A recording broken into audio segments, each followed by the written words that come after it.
feature presentation. He'll be fine on the mountain.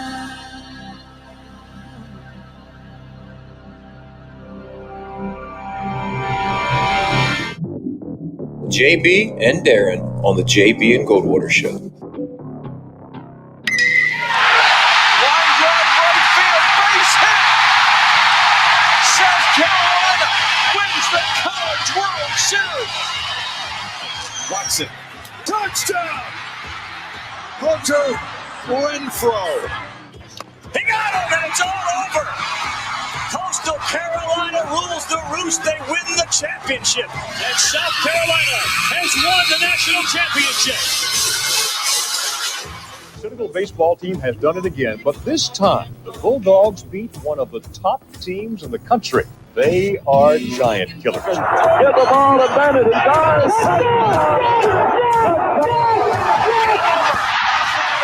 Gamecocks are in the Final Four.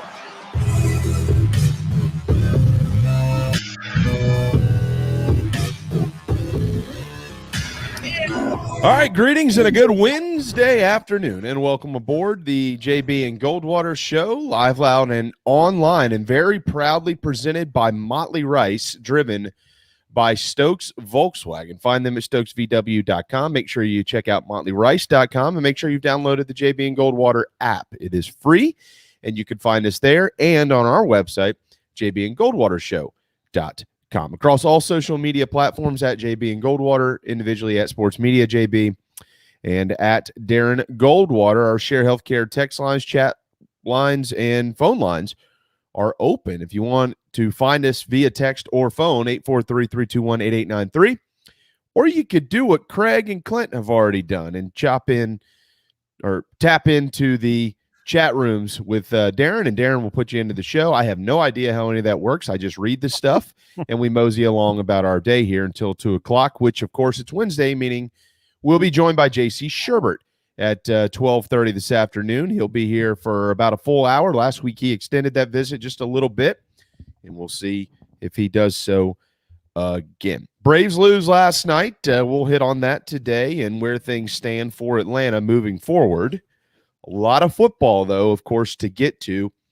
Dan Patrick this morning, he's got pretty good sources in the Big Ten, so generally when he says something about that league, I pay attention to it, and he seems to think that there is mutual interest between Southern Cal and James Franklin. Franklin was asked about it yesterday. He didn't exactly deny interest. It was an interesting response. We'll get there in just a minute. It's kind of another barometer weekend for the ACC if you haven't paid attention. The league's struggling, and they have some major matchups outside of it that could either maybe help the way we view the Atlantic Coast Conference or hinder that view even more than it is right now. So we'll get there. Obviously, with JC, we'll look back at ECU. We'll look ahead to Georgia with the Gamecocks. Got a lot of stuff to get to in the SEC. And Craig, absolutely. I was on the phone with somebody this morning talking about the Stetson Bennett issue. If you're listening to this show, yes, both of Georgia's quarterbacks, 1 and 2 on the depth chart, are dealing with injuries that you don't want to deal with, back problems and obliques.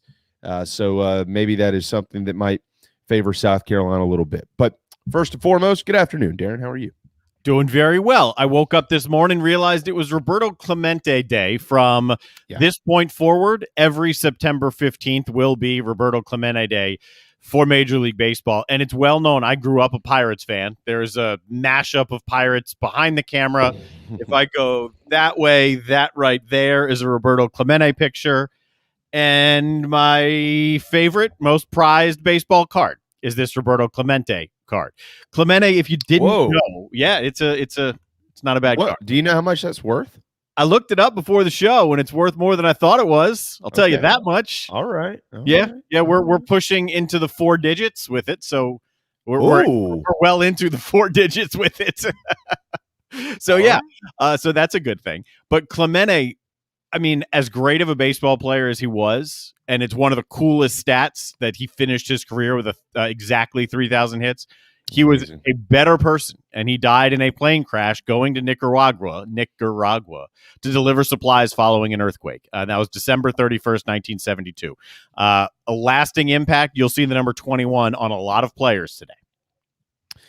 Yeah, I think not everybody, but so many talk about Roberto Clemente from a humanitarian standpoint. But I think what you hit on, it should never be lost that the dude could flat out play. I mean, he was just a hell of a baseball player too. And just a sad ending to that story. But I would probably hide that card with all these guys who listen to our show and know our whereabouts, or at least yours. Yeah. So next summer we'll have to put this on the docket as a mid-June, early July type conversation.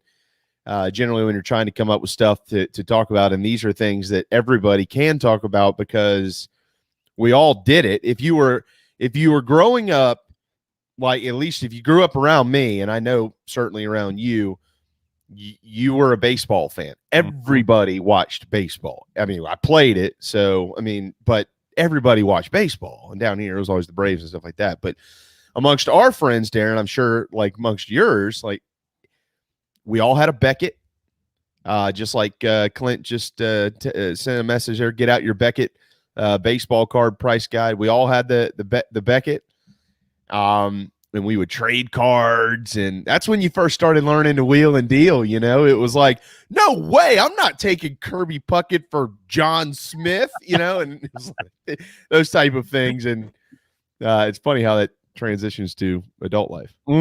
Very much so. And now cards, there's a rebirth of cards, and it's not the cards we collected as kids. Those don't have any value, basically. It's the newer stuff, but we don't need to go down that road. Yeah, that's we'll hold that till next June. Yeah, is what we'll do. But it's September of 2021. See you, blind squirrel. We're going to get to a lot of Georgia and South Carolina in just a moment, but let's start with this James Franklin. It's not news. It's just a discussion that has kind of transpired since this morning, because Dan Patrick played a little game on the show, made everybody guess what his source said, which coach was mentioned to him and having mutual interest with the University of Southern California. And that coach is James Franklin. So they also played a clip of Franklin yesterday, Darren, being asked about it, and he didn't. It's kind of a strange answer. He didn't deny it. All he basically said was, we're going to throw this at our leadership council to make sure that our team doesn't get distracted. I was like, oh, God, Auburn's coming to town this weekend. Here we go. But I'll say that I'm not a big conspiracy theorist guy, and I try not to look too deep into things until there's enough information to look deeper into it. This is just my gut feel / hunch here. I'm sure. Like yesterday, we were talking about it. I personally totally dismissed it. Let me kind of clarify. Like, if Southern Cal calls, you have to pick up the phone. What I was dismissing was, I'm sure that he's going to be interested, as in, okay, I'm willing to listen, because you got to be fair to yourself, but very disinterested at the same time, unless there is something that's just absolutely going to blow him away. He's in a great spot. It's in an area of the country that he knows. They have the number one recruiting class in the country right now, according to 24/7 Composite, which is unbelievable. He makes plenty of money, and they can get him more money, and that's where I'm going to stop, because you almost wonder if this is one of those classic pay me more type jobs on the end of James Franklin, not to use Penn State, but to use Penn State. It's what they do. Coaches do this. Like, I don't know that he's interested in leaving Southern Cal because he thinks it's a better job. I don't even know that he's interested in leaving for Southern Cal. I just think he might be mum on this whole thing to maybe create that perception, and maybe that's an extra couple, I don't know, $1 million or so in his bank account. So this is not new. We talked about it yesterday. James Franklin's name comes up regularly and has for the last couple of years for other openings. James Franklin has used other jobs for leverage in his Penn State contract. I'm not exactly sure what the number is right now or what the buyout is, because those numbers don't matter. Not one lick. If Southern Cal wants him and he wants Southern Cal, they're going to pay it. If he wants to stay at Penn State will pay him in order to keep him. That's where this will come down to. So the mutual interest, when Dan Patrick, like you said, when he talks Big Ten, I bring it up on this show a lot. He is very good. He's got a track record of his sources being on the money. It does not surprise me one bit that there's mutual interest there. I do think James Franklin would be a very good fit at Southern Cal. I have no idea what's in Franklin's mind if he's trying to get out before the mob gets him. After last year, there was talk. Franklin was tied to some other jobs. I think Texas was one of them that he was tied to. Yeah. Are you getting out before the mob gets you? Do you want to go to Southern Cal? You're a Pennsylvania guy. You're a big family guy. Do you want to go to Southern Cal? I don't know those answers. Do you want another challenge? Is this, okay, I've done really well here at Penn State. Let's see if I can take the next step here.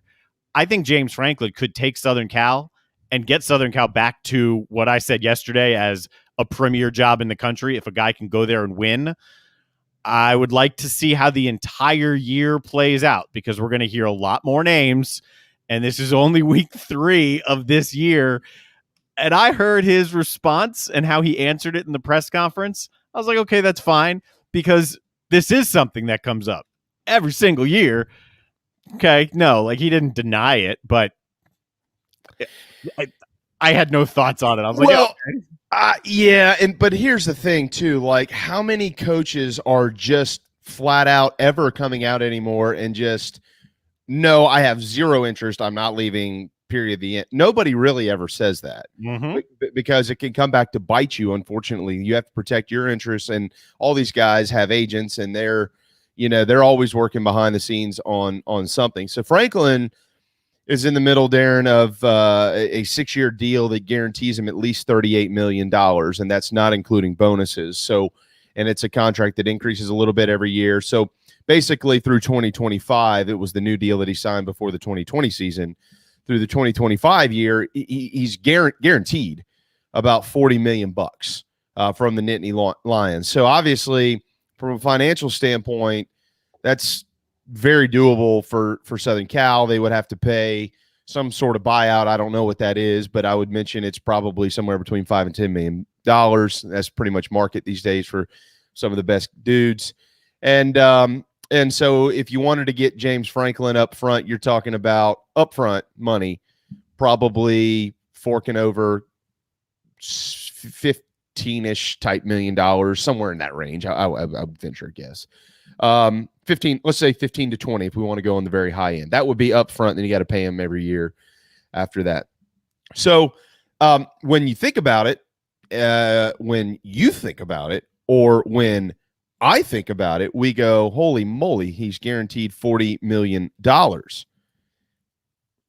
Jimbo Fisher just got guaranteed almost $100 million. So, James Franklin could be looking at that going, well, yeah, I'm good the rest of my life with all the money I've made and with all the money I'm about to make. But if I could get a $100 million deal at Southern Cal, it might, that might change my mind a little bit. So who knows what happens? And then if Penn State says, okay, hold on, we're going to sign you for 7 or 8 years at $10 million. Will that do the trick? Oh, you know what? That'll work.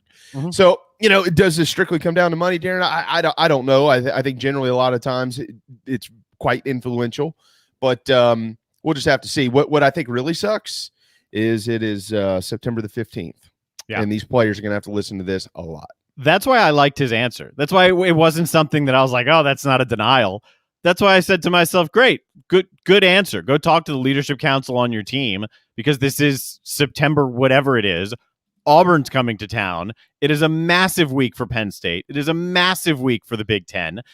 And then you still have 8 more weeks or whatever it is, 7 more, whatever the number is. So I liked the response. This isn't about money.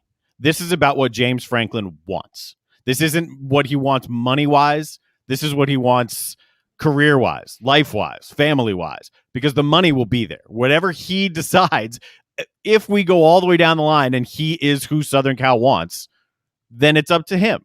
Does he want Southern Cal or does he want Penn State? And whichever one he decides, if it gets to that point, he's going to make buku amounts of money re-upping at Penn State or going to Southern Cal. It's about what he wants and his goals and his family. That's what it's about. So I just saw your question that you put out on Twitter. Sweet Jesus. Let me remind everybody, Darren controls all the social media. I have nothing to do with it. So I have to look at it just like you do sometimes to figure out what we're talking about here. But the question that you had on our Twitter account just a few moments ago is, what's the better job, Southern Cal or Penn State? All right, so here's my reverse question to that. Let's say money's equal, doesn't matter what it is, million, 100 million, a billion. I don't care. Just put the money part of this to the side. Yeah, because I have. I mean, in my head, I have. Yeah. Put money to the side. Strictly football here. Strictly football. Here's my counter question to it: which job is better? Where do you have a better opportunity to win? That's the question that I have. And I mean win. I mean, he's a great coach. Look what he did at Vanderbilt. He was like 24-15 in 3 years at Vanderbilt. All right. So and he's got 3 11-win seasons, right, Darren, at Penn State, I think, to this point. I think so. Okay. So here's my question. I know he loves it up there. So here's my question. Where do you have a better chance to win? Is it out there in the Pac-12 where you might occasionally have one team you need to go through? It's very rare you're going to have two, and you are in LA. Yeah, you got to deal with all the gibberish that we were talking about yesterday, but you are in LA. You can recruit literally in the neighborhood next to the ballpark and fill up your roster. But is that a better path there versus where he is now in the Big Ten, whatever they call it, East, I guess? Yes. With Ohio State and Michigan, and then look at the rest of the Big Ten. I mean, Wisconsin and Minnesota has come on. Look what Iowa's doing this year. They're ranked in the top 5 in the country. I mean, there's more of a hurdle to get through, more hurdles to get through, clearly, far and away in the Big Ten than there is in the Pac-12. So would he have a better chance to win in this conversation, win a national championship at Southern Cal or at Penn State? That's the question is, right, to put it precisely, you got to it right there at the end. Win a national champ. When you're talking where can you win, where is it more likely to win? We're talking win a national championship. That is Southern Cal's goal. That was clearly laid out when they just fired Clay Helton. National championship. That's what Penn State is hoping to build to as well. Of course, there are more roadblocks in the Big Ten, no doubt. But then you can also say, well, if the Pac-12 doesn't have the strength, if it's similar to an ACC and you go win the Pac-12, what's your future like? Are you strong enough, whatever the playoff field looks like in 5, 6, 10 years? Are you strong enough when you get into that postseason format to hang with the strongest teams in the country? Or were you just good enough to win the Pac-12? I think the ability to win and win a national championship, I think it's actually very close. If you're good enough at Penn State to get through the Big Ten, then you're in a position. And I think Southern Cal has every opportunity to be sitting at the top of the Pac-12 and give themselves a position to get into the postseason. So it's an interesting question. I think they're very, very similar in terms of, is it a good job? But they're vastly different. Penn State has had success recruiting nationally. They've had success going out west and pulling some of those guys back. They've had success, obviously, in the Midwest. I mean, they have the number 1 class in the country right now. Yep, they sure do. Even though Ohio State's trying to take the quarterback away. But the point is, I mean, he's at Penn State, which I'm not discounting or discrediting at all. I mean, it's easy to recruit to a program like Penn State because they win and they have tradition and they have all the stuff. I mean, just like Southern Cal, but like, I mean, I said it earlier. I'm agreeing with you. I'm agreeing exactly with what you're saying here. Like, you don't have to go to Southern Cal to get better players. You're getting them now. It's just a matter of, and if they look at the playoff expands, which who knows, maybe it doesn't.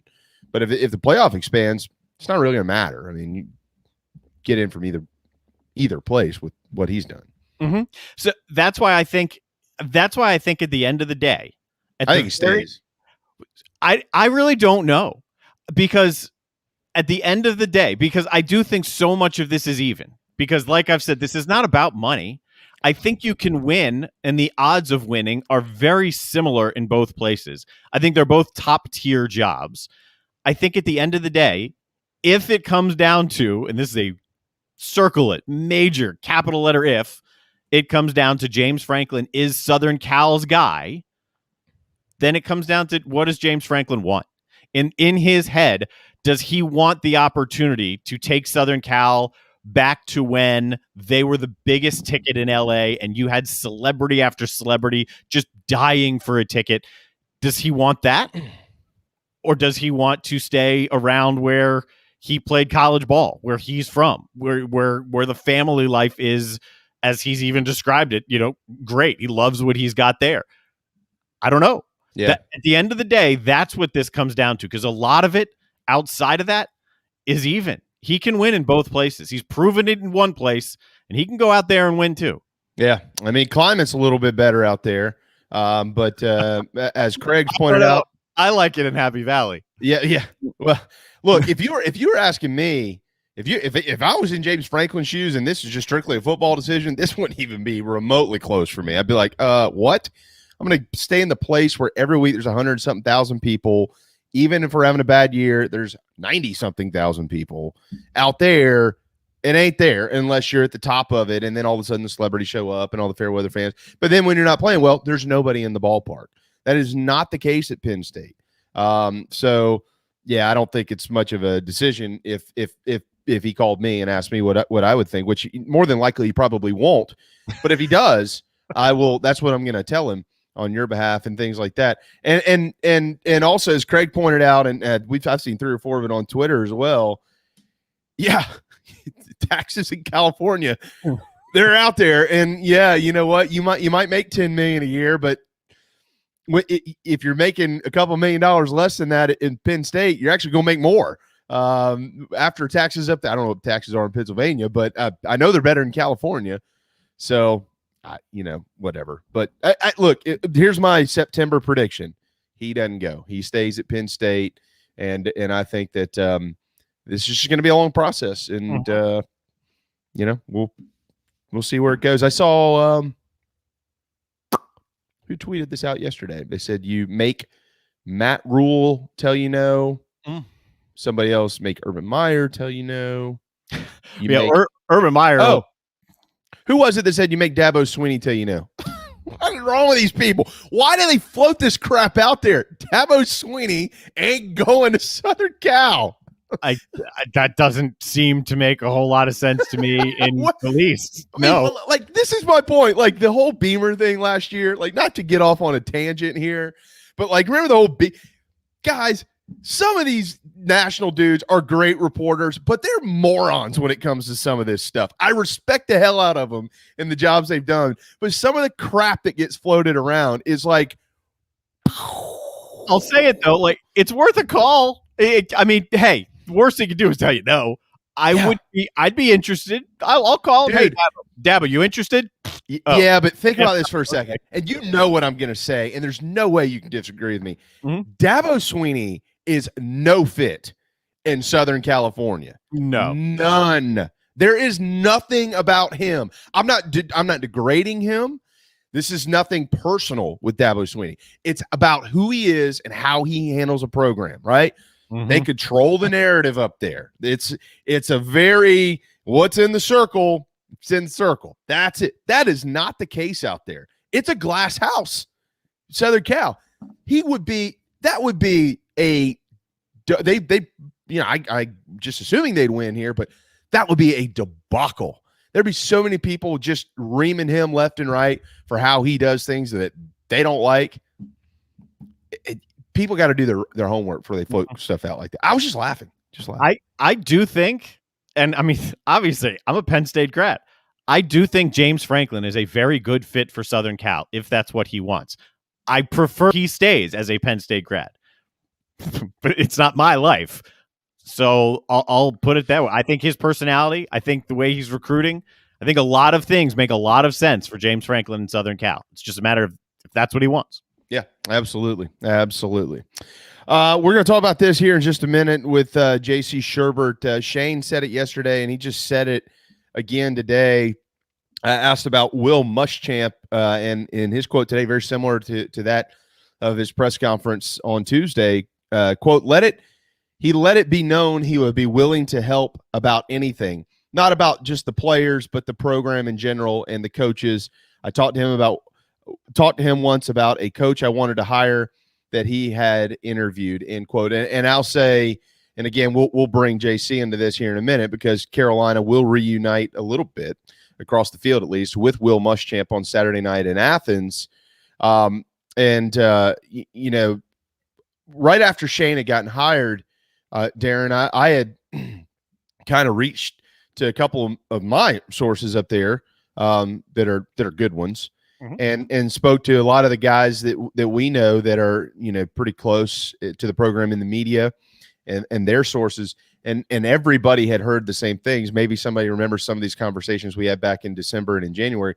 Will Muschamp was very accommodating to Shane Beamer. He obviously wished him the best, and anything he could do to help out and keep the program or get the program on track and things like that. I know fans don't like hearing that. All they want to do is bash him. And I understand a lot of that, but behind the scenes, Will Muschamp did what he could do for Shane Beamer anytime Shane asked, which wasn't every day or anything like that, but it was a very cordial relationship, and it continues to be. And I don't think Will Muschamp is going to try to help Carolina on Saturday night a whole lot. But I know Gamecock fans hope that he does somehow in a backdoor type way, if you know what I mean. Well, it's good to hear. And that also does tie into this whole Helton thing, because the players at Southern Cal, they're upset. I said it yesterday. It feels somewhat like the Muschamp thing, because the fan base was like, "Go, be gone," but everyone inside was like, "Man, I love this dude." So it's good to hear that he was willing to be that intermediary type. Yeah, absolutely. Yeah, he was very accommodating to Shane Beamer. So, all right, 12:27 on a Wednesday afternoon. Marcus Satterfield is also meeting with the media right now, and I'm going to keep my eye on this. And the reason is there's a lot to discuss from an offensive standpoint with the Gamecocks based on what we've seen in the last couple of games and what we may see moving forward.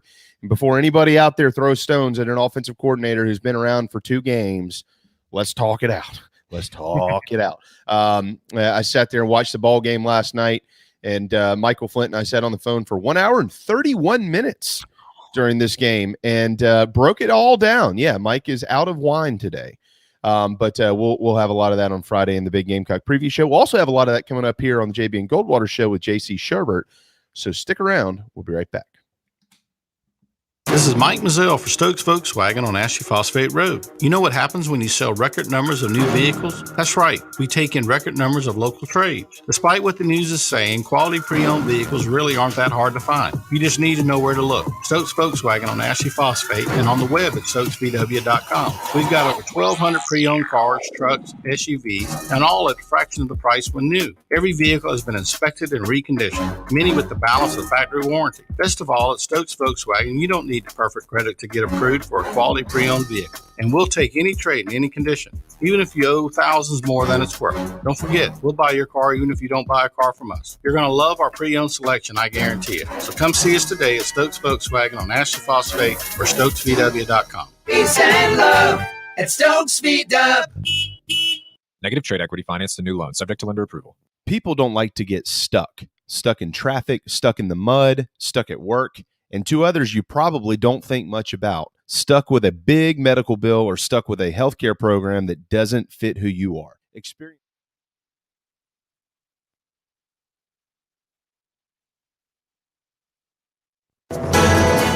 Right here in our backyard is Motley Rice LLC, a law firm that hasn't lost its Carolina roots. The Motley Rice team fights every day for South Carolinians who were injured while traveling by plane or bus, harmed by medical drugs and devices, or burdened by dangerous auto recalls, including Takata airbags. Motley Rice is headquartered in Mount Pleasant at 28 Bridgeside Boulevard. We are honored to have Motley Rice as a sponsor for the JB and Goldwater Show and the Big Gamecock Preview Show.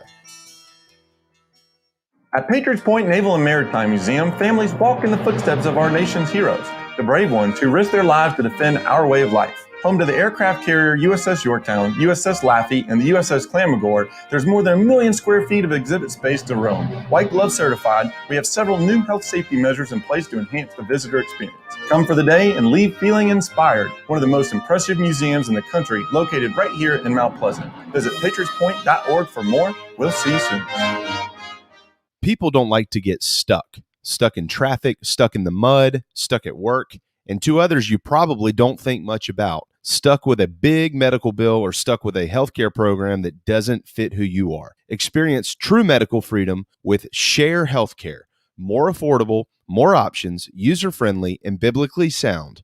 You can join right now. Explore a new way to show you care with Share Healthcare. Join us today at sharehealthcare.com. sharehealthcare.com.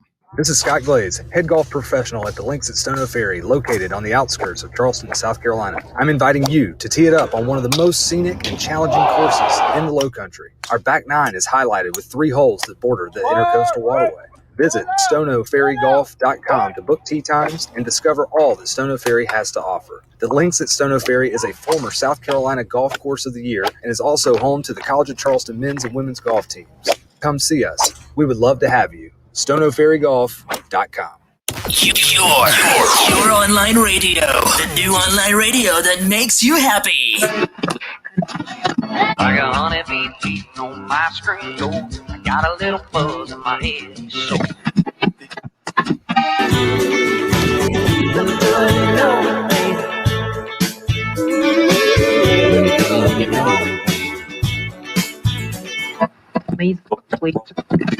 cause we come from a long line of sinners like me.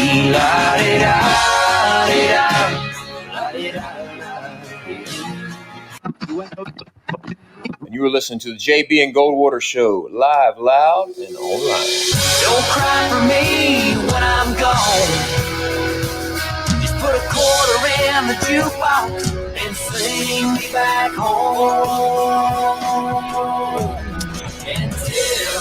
12:32. Welcome back. The JB and Goldwater Show, very proudly presented by Motley Rice. Motley Rice, fighting for causes, not just cases. If you've been impacted by auto recalls like Takata airbags, you need to call Motley Rice, or at least head to the website, motleyrice.com. They also present the Big Gamecock Preview Show, which airs at 1 o'clock on Fridays.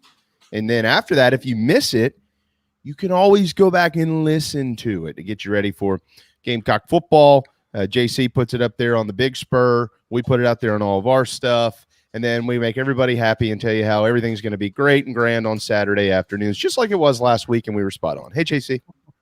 Hey, how are you? Good to be with you guys today. Lots of drama here. I had a sick dog yesterday, and then oh no, the little one I guess got mad about it or concerned and decided to poop all over the floor this morning. So that was he's been housebroken, man. I mean, he pooped once when I got him 10 years ago, and then every new place I've moved into, which is about 3 new places, he'll poop right away, and then never do it again. But for some reason, yesterday he decides, I'm tired of the other dog getting this attention because she's sick, and I'm just going to crap on the floor. Sounds awesome. Yeah. Woof.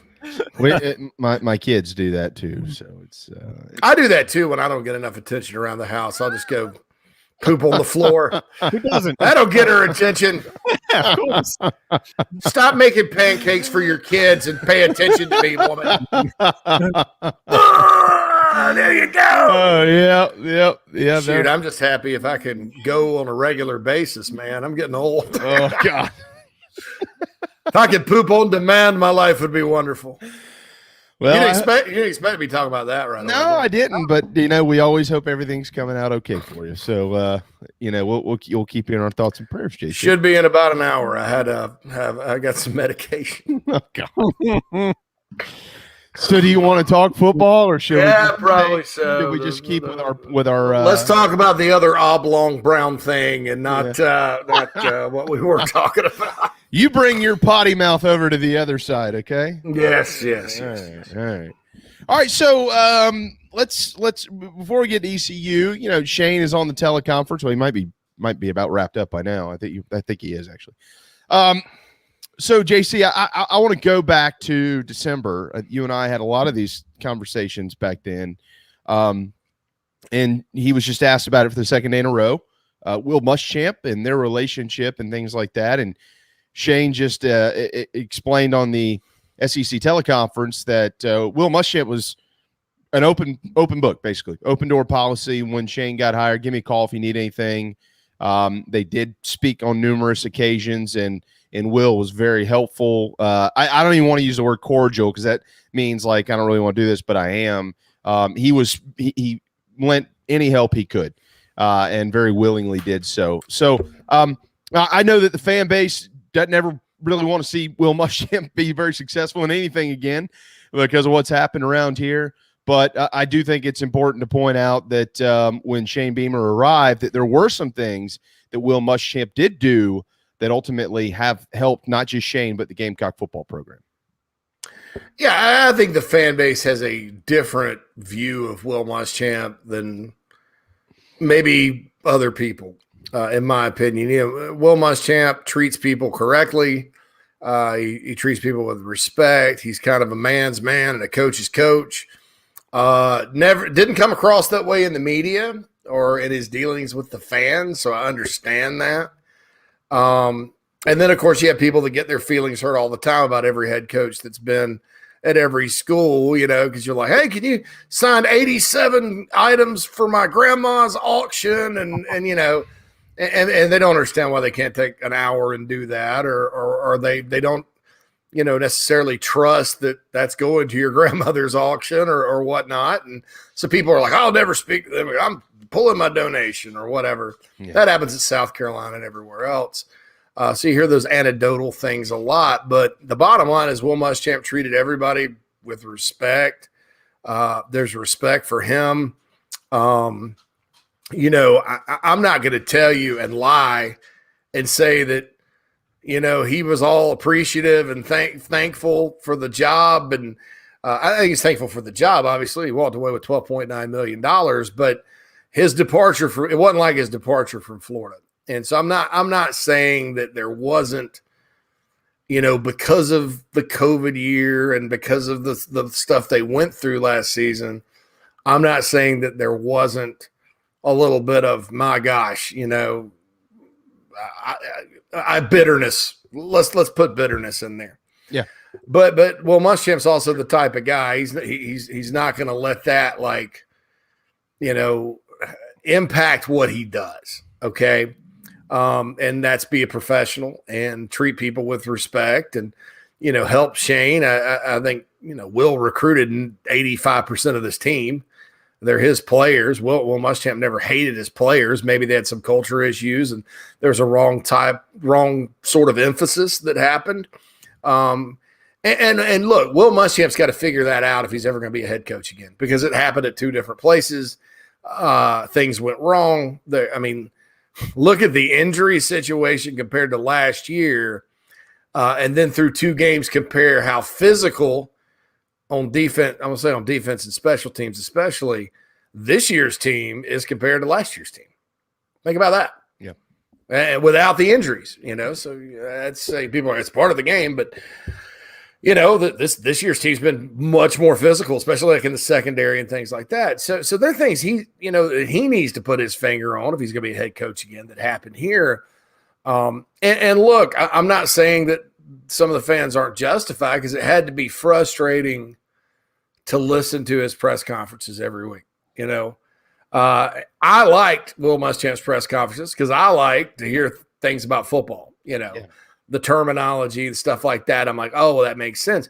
But the guy that just left before Muschamp got there was just sort of, but you're going to throw it around a little bit and pitch and catch and, see what we can do. And it's a good day for and that endeared a lot of people, and people got used to that. And then you got Muschamp, who's, he talks a lot like Nick Saban and even gets into the terminology much more than Saban. And so it gets to be a little different. So I understand part of it was his outward facing public persona.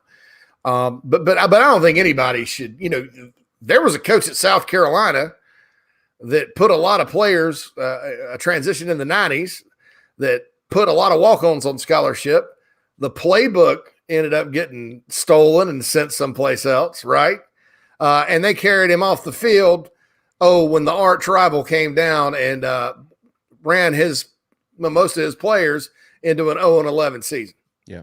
And then, by the way, he proceeded to bash the University of South Carolina every chance he gotten and felt like he got a raw deal when the year before. Let's just sketch this genius out here, okay? And you tell me who's the worst. Who's worse? And to be clear here, everybody, we're talking about Brad Scott. Yeah, Brad Scott. Okay, so I meant to mention his name.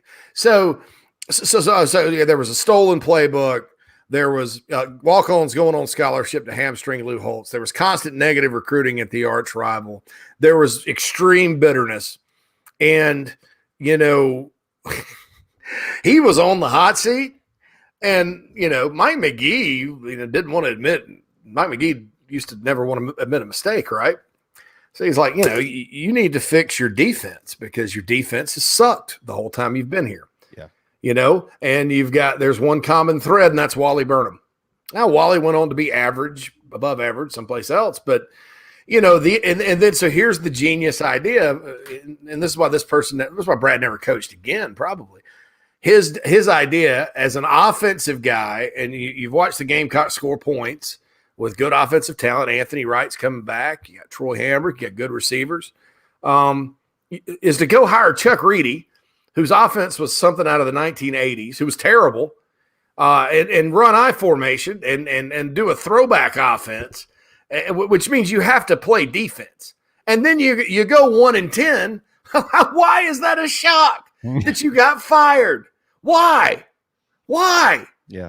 And he proceeded to trash, still to this day, probably trashes the University of South Carolina and was extremely bitter.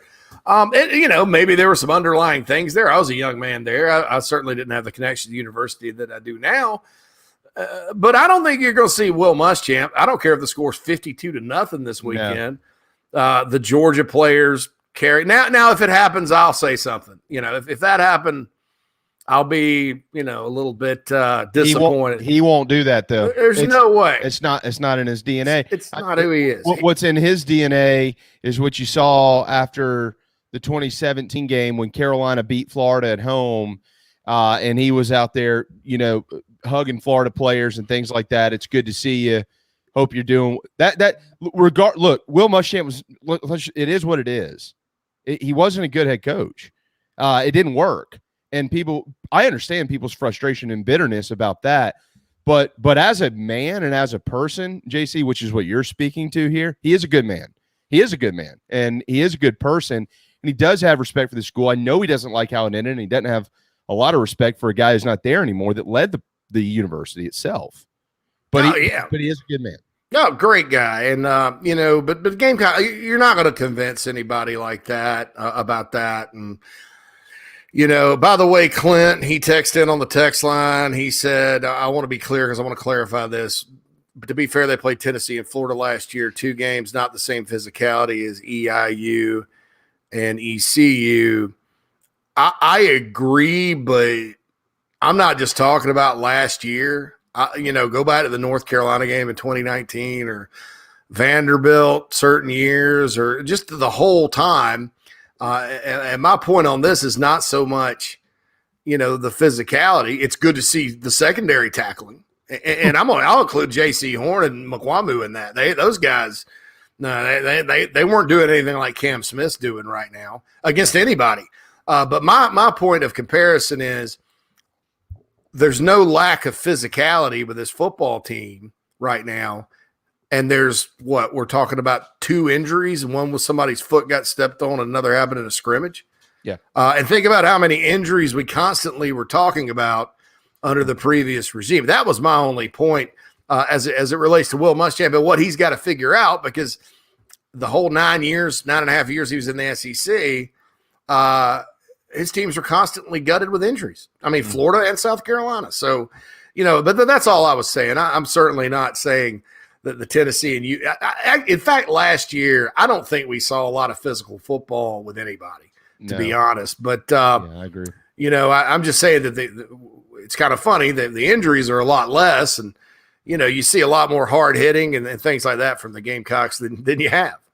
Well, they're tackling better, a lot better. Matter of fact, it's best through 2 games. Just seeing 8 quarters of football from an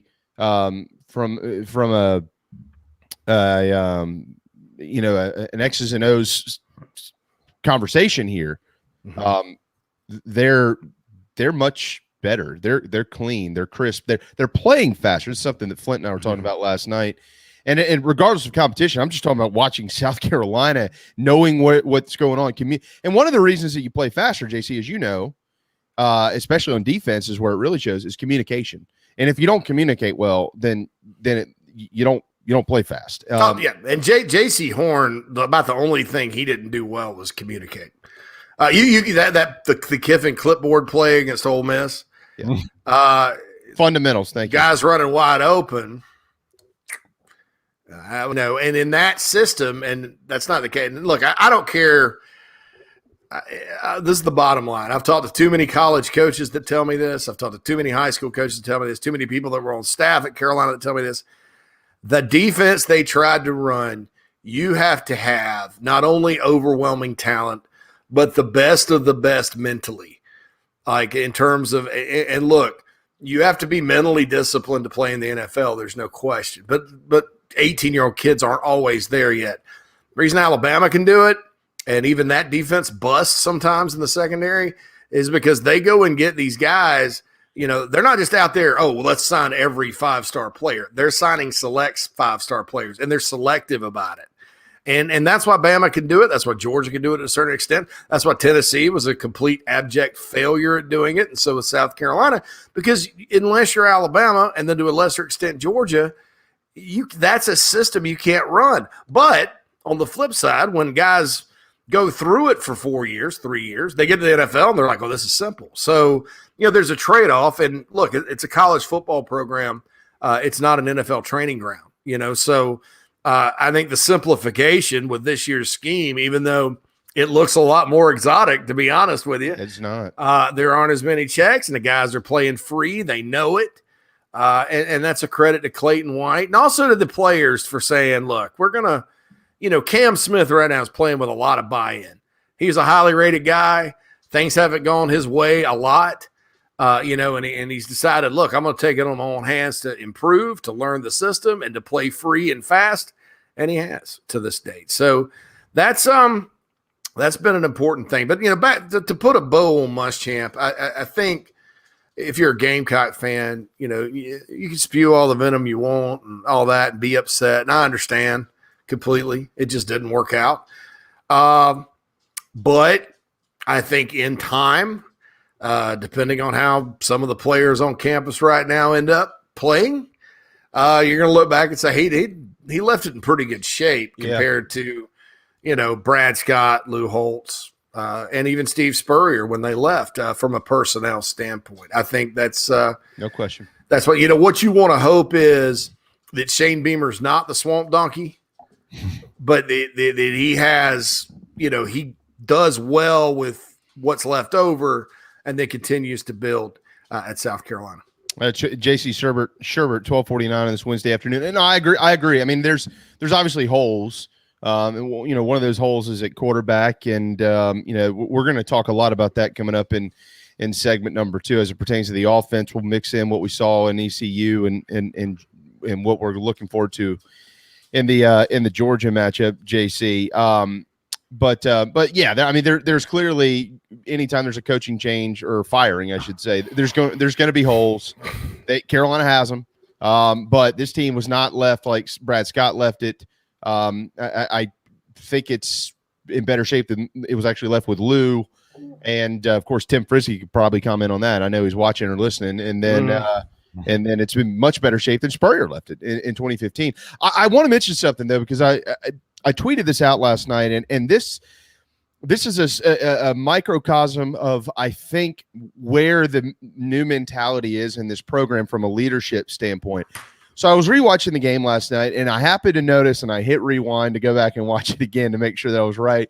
So there's 19 seconds left. ECU was up 14-7 in the first half, and Gamecocks have a pair of timeouts. They stop them on second down. Traditionally, when you see that, I'd say the last 4 or 5 years when you would see that, it was almost a sigh of relief, JC. It was like, okay, we didn't let them score again. Let's go to halftime and regroup, and we'll come back out in the second half where we get the ball, and we'll try to get this thing figured out, right? But they didn't do that. They made a stop on second down. Shane called timeout. They made a stop on third down, and granted, the defense had been playing really well. Shane called timeout. Carolina was out of timeouts, but he utilized those 2 timeouts to get his punt team out there and to try to go block it. And they were within about a foot of getting that sucker. Mm-hmm. Had they got it, they were going to be right there in scoring position where they'd have a shot at the end zone and then a chance to kick a field goal to close the gap even more. They didn't get the punt. ECU punted the football. Gamecocks get it, go to halftime, down 14-7. But it's not the outcome. It's the mentality is what I'm talking about here.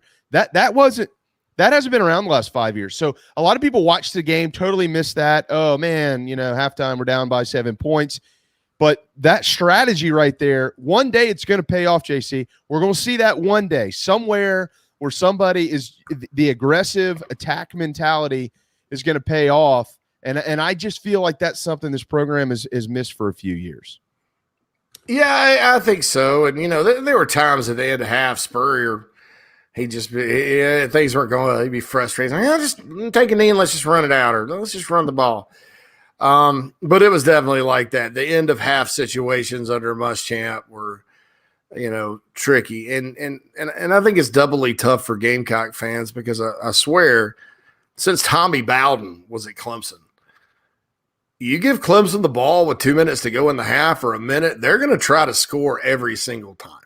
Yeah. And I've noticed that about their program over the years. And I guess it's no matter who their OC has been, from Rob Spence to Billy Napier to Chad Morris to Tony Elliott, now that's been their mentality. And I think that's smart because I see teams all the time that, okay, there's not a lot of time left.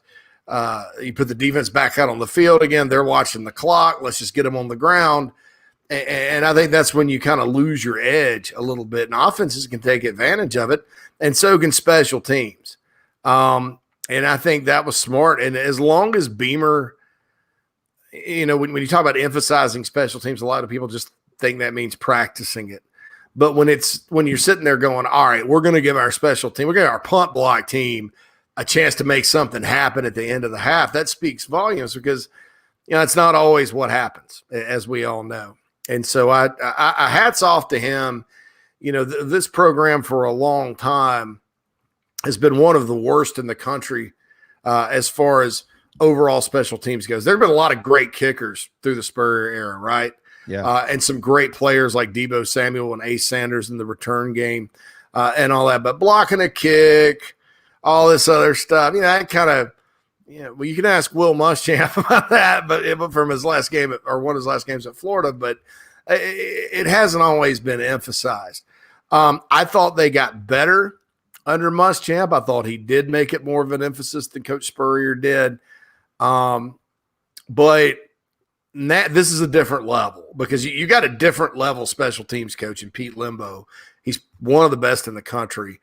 And doing things in game to set your special teams up for success because you believe in them is a whole lot different than 10 years ago when you're just holding your breath when a terrible Vanderbilt team returned 2 kickoffs for a touchdown against you. And Steve Spurrier is like walked out of the press conference like, I'll never forget doing that, giving up 2 kickoff returns to Vanderbilt for a touchdown. My goodness. But so that's that's great to see, because that, when you're looking for an edge and you're in the SEC and all that, you in your South Carolina, we play one of the toughest schedules in the country every year. You want something that you could kind of make as a staple of your program. And I'll say too, special teams aren't what they used to be.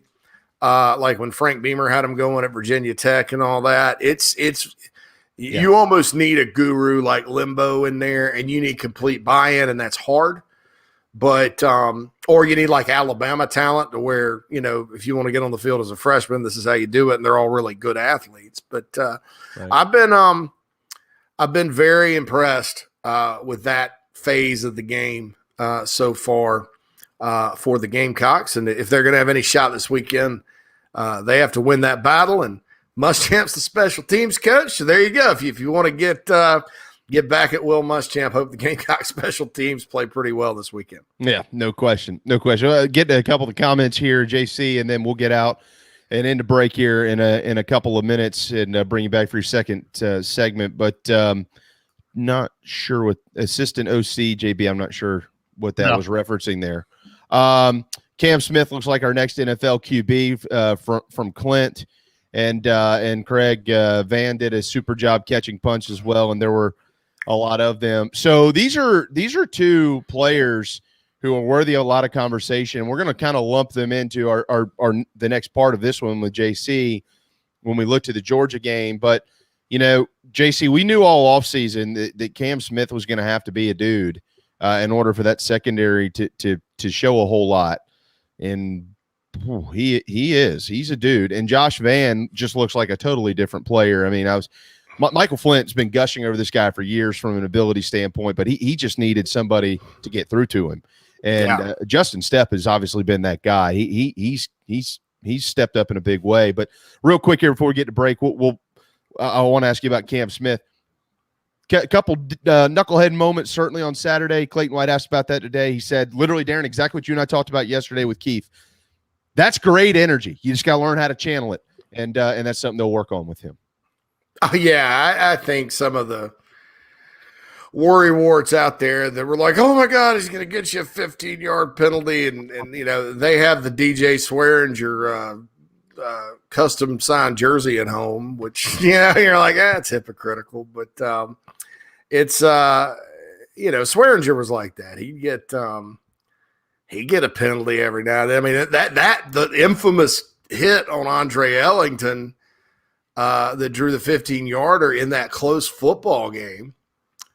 At the time, I was outraged about it. I was like, oh, my God, you stopped him. It's a great tackle, and it wouldn't have been a penalty. It wasn't targeting or anything had he not flexed at him like that. And I'm like, oh, my God. But, in time you learn that was DJ Swearinger, and you always take the good with the bad. Some of the issues with the previous teams have been things like you're down by 24 and you make a pick and act like you just won the Super Bowl. Yeah. That's inappropriate. That gets me a lot more than Cam Smith. And I'll tell you this, I don't know that I wouldn't have taught a little smack like Cam did after that play. Did you guys see that? All right, so he tips the ball. Talking about the one he swatted out of his hand. Yeah, and the guy's joking. Now the whole play's out of bounds, so it's not a completion anyway. He didn't save a touchdown or anything. Although with those refs and the replay, the dude in Birmingham that's had too many glasses of Milo's sweet tea and the Milo's burgers that's watching that replay, yeah, he needs to be fired tomorrow based on everything, or just maybe a little less brown liquor in his drink, okay? Because that was ridiculous. But so I'm not saying they wouldn't have called it a catch, but he was out.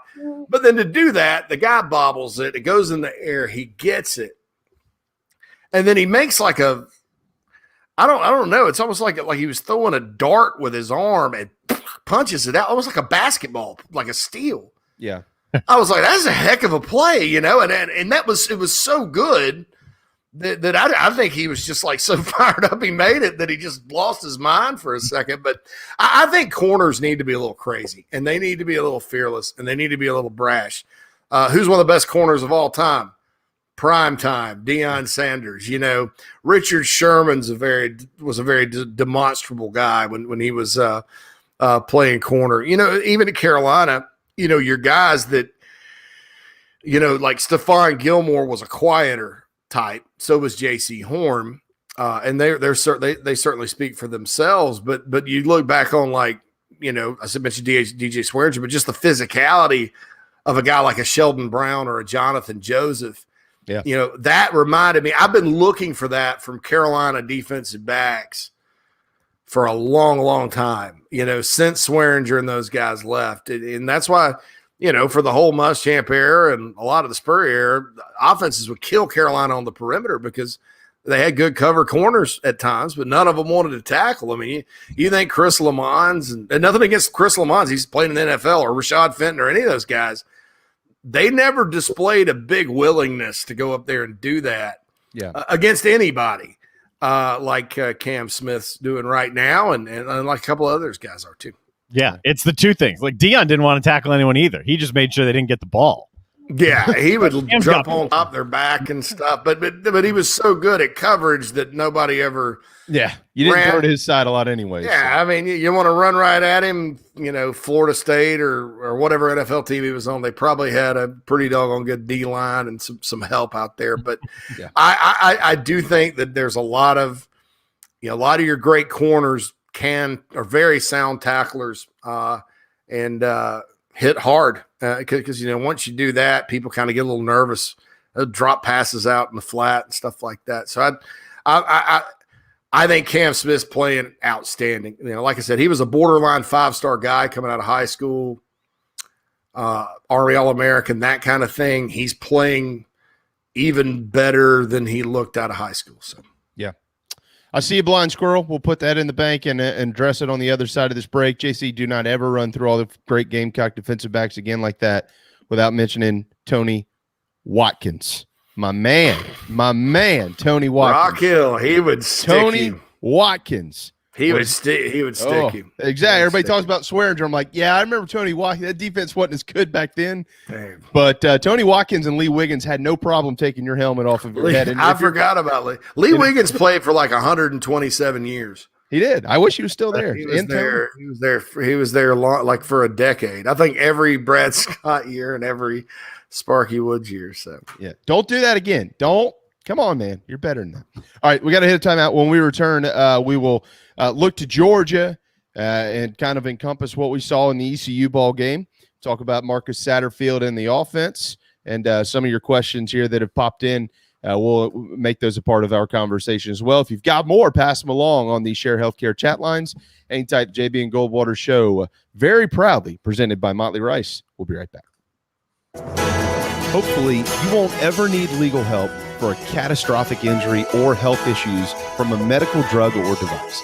But if you or a loved one suffers injury or loss, Motley Rice LLC is a nationally recognized law firm that is right here in Mount Pleasant at 28 Ridgeside Boulevard. Thank you, Motley Rice, for sponsoring the JB and Goldwater Show and the Big Gamecock Preview Show. Visit motleyrice.com for more. motleyrice.com.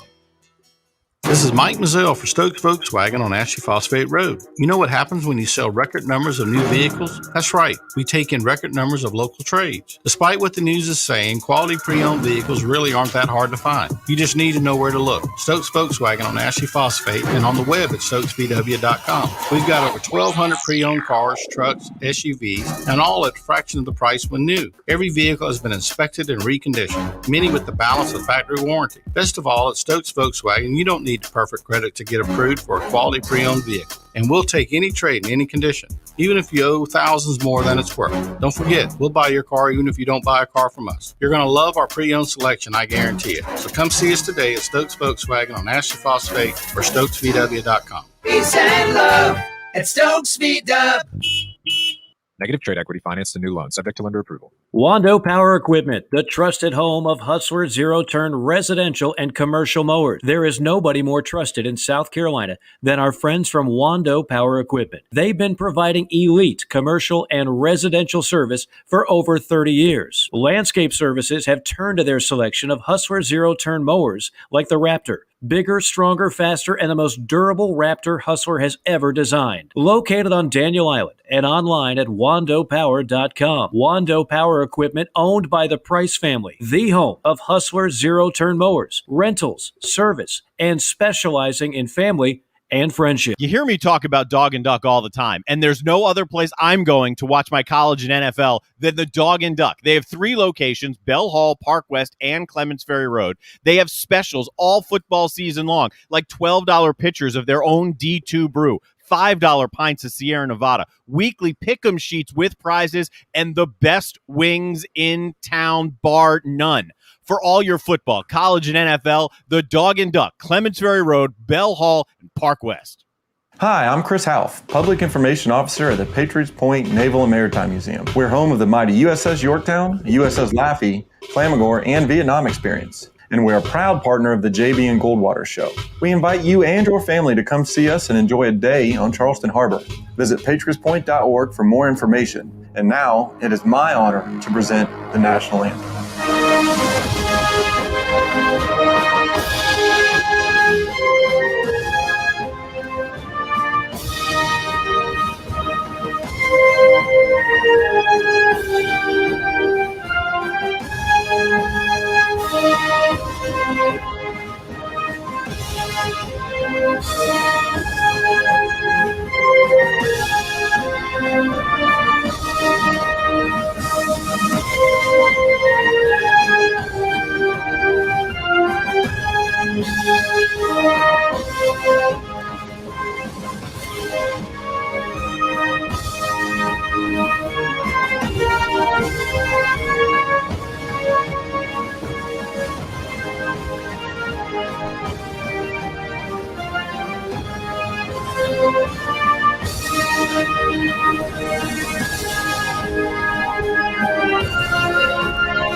Show.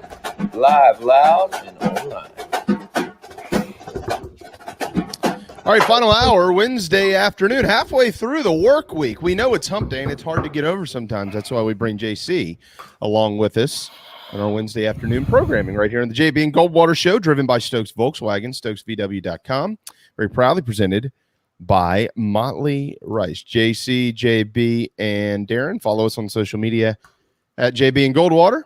Follow JC as well at JC Shurburtt if you have not done so. And anything that you want to pass along here, do it. And we'll make it a part of our conversation. By the way, I'm just going to throw this in here. No conversation needed on this. But I've never heard of this. Maybe this is why Pete Lembo is so good at what he does. He said that Kai Kroger, remember the high snap he caught to get the kick down or get the snap down for Parker White to kick this weekend.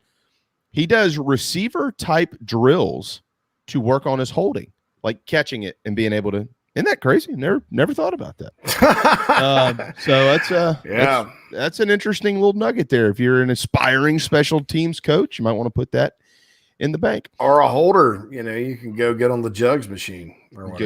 That's right. That's work right. on those hands, huh? Pretty sharp stuff there.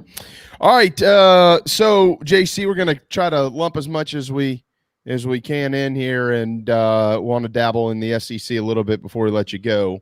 But all right, so we for 72 hours, and pretty much anybody that watched this game or covered this game against East Carolina understands that it wasn't exactly clean for the Gamecocks. Marcus Satterfield said earlier today when asked about a lot of the protection issues, he said that it was, quote, pretty much right on point. 9 out of 10 Carolina fans who are going to go, yeah, that's a bunch of crap because the offensive line has not played well. So, but here's the way I'm thinking about this, JC. from a schematic standpoint, talking football language here, that means they feel like they're in the right looks and they're not communicating. That's what that tells me. And whether that's coming from the offensive line and Eric Douglas as the center, Donnell Stanley was really good at that for South Carolina, or whether that's coming from the quarterback or a mixture of both. I'm not exactly sure of that answer, but it sounds to me, JC, they like what they're doing, but they just haven't executed. What's it sound like to you? Are we talking pass protection? Or are we talking blocking in general? I think it's just in general, both. All right. So in general, all right. So if everything's on point with the run blocking, then somebody's calling the wrong plays. There's no way to get around it, guys. Yeah, or your guys just aren't that good. and what we saw last year, like this is not a rookie offensive line. I mean, we saw these guys move guys, especially on the interior where you got Douglas and Gwynn. Douglas had no issues communicating last season. He was actually really good. But when there's 9 in the box, you can't run inside zone all day, man. I mean, I'm not a coach, and I know that. Yeah. And they were. So if that was blocked correctly, fine. And that was on point, fine. Because even if you block it correctly and you've got 9 on 6 or whatever, you're not going very far. So look, public comments coaches made always need to be treated with a grain of salt because there's reasons they say what they say to the media and all that. But there's no planet where the blocking was just on point or the protections they called were protection's different because I thought they pass protected, pretty well. You had some guys got turned loose. Zeb had some terrible passes. Zeb missed some guys that were down the field, which is fine. I mean, that happens to every quarterback. But, you can't tell me that this team with these running backs they have that, that was that was the right play call. And if they do it this week, they're going to get skunked and it's really going to be embarrassing, But I'd have a hard time thinking that's, that he included the beat your head against the wall inside zone stuff over and over again. I've seen Kurt Roper who does this that I know of? Kurt Roper did it. Matt Nagy for the Bears does it. Neither one had a running game worth of crap, and Roper had 2 NFL backs. Yeah. Okay. And a good offensive line. So if he thinks that's the case, I am disappointed. But I want to give him the benefit of the doubt since it's just week 3. Yeah. Sure. Because there's nobody that watched that thought, well, they're getting in the right play. And, this is the right idea is to run it straight up the middle where there's 9 guys. I mean, come on. Well, and then all of a sudden they go to the outside and everybody's all of a sudden a better blocker and people are finding holes. And so I don't know about that. That's where I have a question with it because I'm not questioning you. The point of this conversation is that exactly the conversation. That's where I have some of this question is let's go back to the preseason, JC. You remember when they said, I say they, I'm talking about Coach Beamer and Coach Satt. When Doty went down, they were asked the question, is this offense going to change now with a different quarterback? And they said, what? No, we're going to still run our offense, right? That's what they were saying. So the question that I have here is, are those play calls that are in with 2 and 3 options being communicated and read right at the line of scrimmage? It might be the right play call. I don't know that it is or isn't. I agree with you totally. You can't just sit there and run it up the middle and there's 8-9 guys standing in front of you. Making one guy miss is one thing. Making 4, yeah, it's not going to work.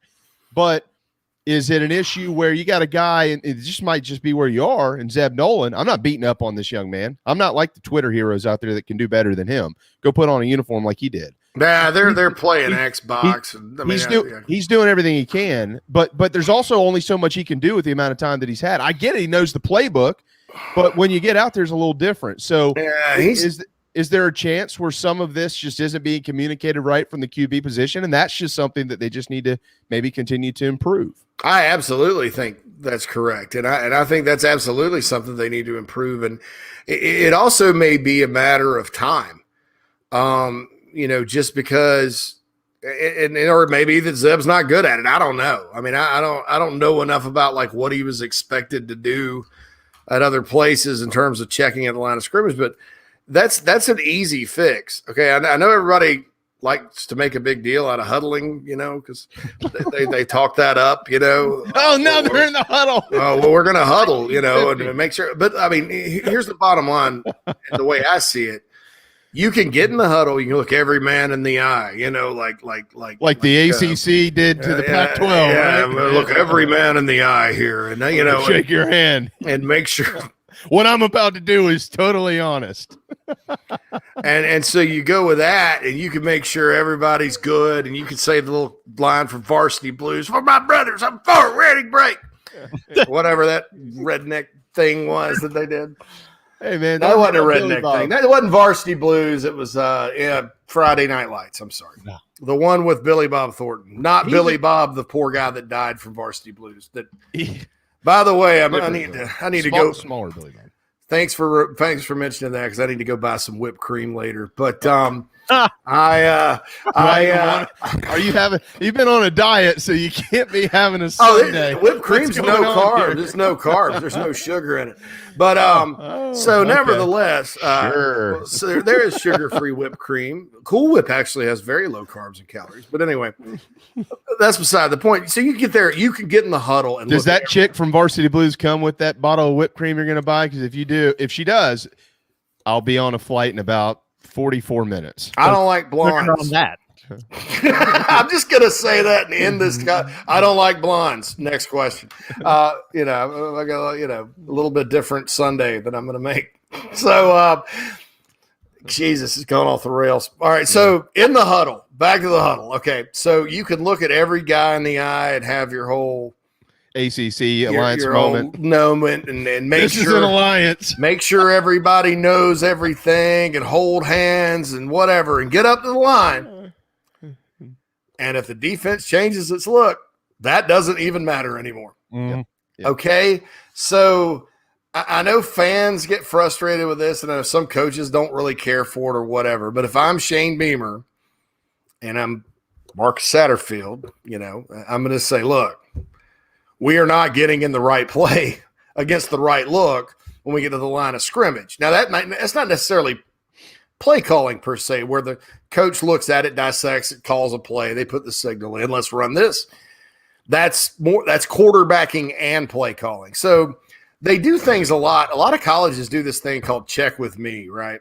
So you go to the line, you line up. All right, play comes in, line up. Oh, let's look.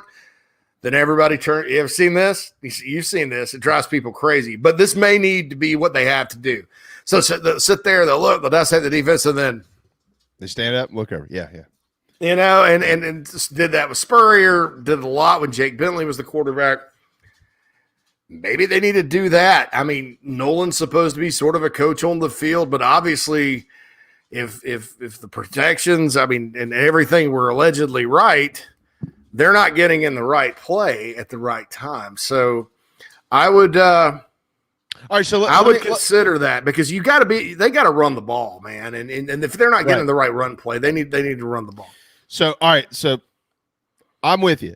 All right, so let me I asked that question for a reason, because it had a follow-up to it. All right, here in our little alliance. I'm going to shake your hand and be honest with you about everything. I'm honest. All right. So, that offensive scheme, my bold prediction, which shouldn't be that bold to anybody, is when Luke Doty comes trotting in the game at some point in time, which I don't believe it's going to be Saturday night. Whenever he does, it's going to take him some time to get into the flow. But once he does, that's going to change some things. But to your point, they have to run the football. All right. I get it, guys. Juju looked really good, and he is really good, and he's going to be really good, and he needs to continue to play a lot. Zaquandre White is really, really good, and I hope he can get the football a lot more. Marshawn Lloyd, same thing. Kevin Harris ran for 1,200 yards last year in 10 games. Guys, he just needs the football. we got to get him the football. He has to run the football, period. The end. He's still Kevin Harris. And you could start to see some of the rust come off in the game the other day. So here's my question. Why not just spread this thing out and give the football to Kevin Harris and these other guys like Zaquandre White, who can make a guy miss when there's 6 in the box and not 9 in the box? Why not just spread your guys out, get out of these tight formations? I mean, not totally. I mean, I'm not trying to throw the playbook out the window here, but stretch this sucker out a little bit, JC, and give some guys some room to be able to run off tackle and things like that. Yeah, and you know, the bunch formations that's something that Joe Brady likes to do, but they also did spread it out quite a bit at LSU, but they also had a bunch of receivers. But I mean, look, man, I mean, if you're going to spread it out, you can throw Jaheim Bell, who definitely needs the football more out there. You need you need some more guys on the field that are more guys getting the ball. And I'll say one thing about Colin Hill versus Zeb Nolan. First 2 game comparison. And like I said, I think Zeb's different than Colin as far as style of quarterbacks. One of the things Colin was really, really good at, and that helped the Gamecocks until things went south, was getting them in the right play. Yeah. And Bobo, as we saw, was really good at calling plays for the first little bit with only one receiver. This team has a lot more weapons than that team. And I think Zeb Nolan has a lot more of a live arm maybe than Colin, although Colin has a good arm. But not to get off track on that, but you've got to get them in the right play. And you know, Steve Spurrier's quarterbacks weren't always able to get them in the right play, but he was. You know, I mean, he would sit there and go, you know, and that's why they use so many timeouts. Because that was what, and so I think that gets lost sometimes, like I said, because we live in the Xbox society and fantasy football society, and people are like, well, you know, we're calling this versus this, and then this happens, and you know, they don't understand that the defense can move around and shift, and the offense is limited and stuff like that. And how you combat that is it's a chess match. And so you do it. And that would be, if I had to kind of like from 10,000 feet diagnose the issue, my guess, given Satterfield's comments today, unless he's just, you know, insane, which I don't think he is. Which he's not. Not at all. Not close. I think that's probably it. I think Zeb Nolan is not checking off into the right thing, or there's miscommunication with what to do. And that's easy to clean up. I mean, and my suggestion would be scrap the daggum huddle or do a shorter huddle and get to the line and make sure before you snap the ball, because you're not going a million miles an hour against Georgia. You're wanting to slow it down, find some running creases. Yeah. And then I haven't think they have a chance to stay in the game, guys, because I'll tell you this, South Carolina's running backs are good enough to where if they get a crease or if they get a hole, they can get some, you know, people are like, well, they held Clemson to 2 yards rushing. Clemson didn't even try to run the ball. I mean, who had the DJ had 14 official carries because he got sacked so many times and ran a couple times. And I think Clemson only had 21 rushing attempts as a team for 2 yards. Yeah. They had like 9 for running backs, had like 9 carries or something ridiculously low like that. And Tony Elliott, who's one of the better play callers in the country, you know, he didn't stick with the run. And that was, he caught some crap for that. UAB actually was not awful running the ball against this Georgia football team. And I think sometimes too, that like with Georgia, when you're dealing with a team like this, if you let them pin their ears back and come after you, they know you're not going to run, you're just going to throw it. What happened to Clemson is going to happen to you, and it's going to be a sack fest. But if you get into the right play and you run the ball and you can get some yardage, the South Carolina backs are good enough to where if they get a crease, they can run. You know, Kevin Harris, we've seen him take it to the house. We saw White do it. You know, I know McDowell can do it, and I know sure as heck once Marshawn Lloyd gets loose, if anybody will ever give him a chance to run and he can hold on to the football, he can do it. So there's your chance, is to find a way to run the ball. And I certainly don't think the answer is going up and running inside zone against a stacked box like they did the other day. But I like your idea kind of spreading it out, man, and, doing some different types of things. I like the bunch formations. Spurrier used a lot of those when he was at South Carolina. And like I said, Joe Brady did too, but it may just not be time for that right now, with kind of where things are at with quarterback and, making the plays happen. Screens, draws, and delays, baby. If they're going to pin their ears back and go get you screens, draws, and delays, that'll keep you honest in a hurry if you can execute them. I wanted to see the old Spurrier I formation base draw on Saturday. Yeah. You remember that? No doubt. Spurrier had like 2 running plays. Man, toss, sweep, and draw. and until Sean Elliott got to Carolina, and then of course he's at Florida. This is what hurt him in the NFL too. And Sean called the run plays. It was simple. Spurrier had 2, and then occasionally he'd be like, option, throw the option. You remember Danny Werfel running the option at Tennessee that year? Yeah. And that was it. But, boy, that draw play, you remember the Clemson game in 2006? It kept people honest. One of the simplest plays there was. Yeah, that was the first Mike Davis that kept running that. Mike Davis and Boyd that day in 2006. And kind of like the situation this weekend. You don't have Steve on the sidelines. But like the situation this weekend, you have a team that has a big, fast, physical, aggressive defense. And that's how I think you attempt to neutralize it. And, that's what they're going to do. You can't go slam your head into this brick wall, man. I mean, you're going to that crowd's going to start barking at you. And then you're going to have to throw. It's going to be 3rd and long. And that's when bad things happen.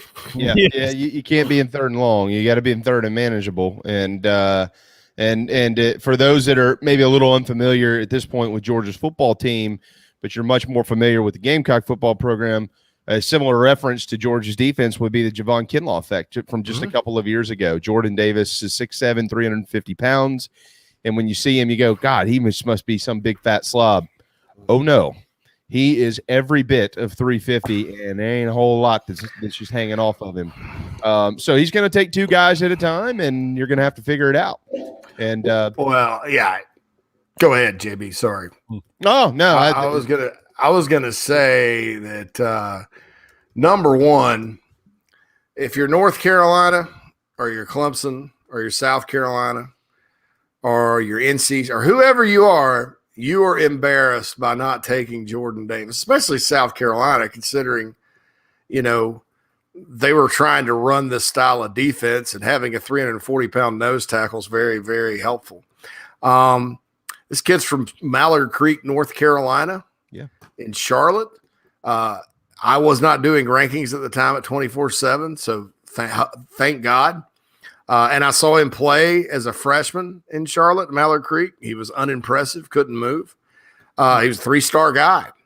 So those of you that think every great player is a 5-star, look at this kid, because he is the most terrifying big defensive lineman since we saw Dexter Lawrence early on at Clemson. And I'm not talking about these really great defensive linemen and great sack artists and stuff. I'm talking about your big 300 and something plus pound monsters. That's what he's become. 3-star, like I said, 3-star guy out of Mallard Creek in Charlotte, North Carolina. There's a reason they call it D-line heaven here in the Carolinas, because you got guys from all over the place that can do this. So that's going to be a big key. I'm sure Eric Douglas knows him because they're both from and Javon Gwynn and Jalen Nichols.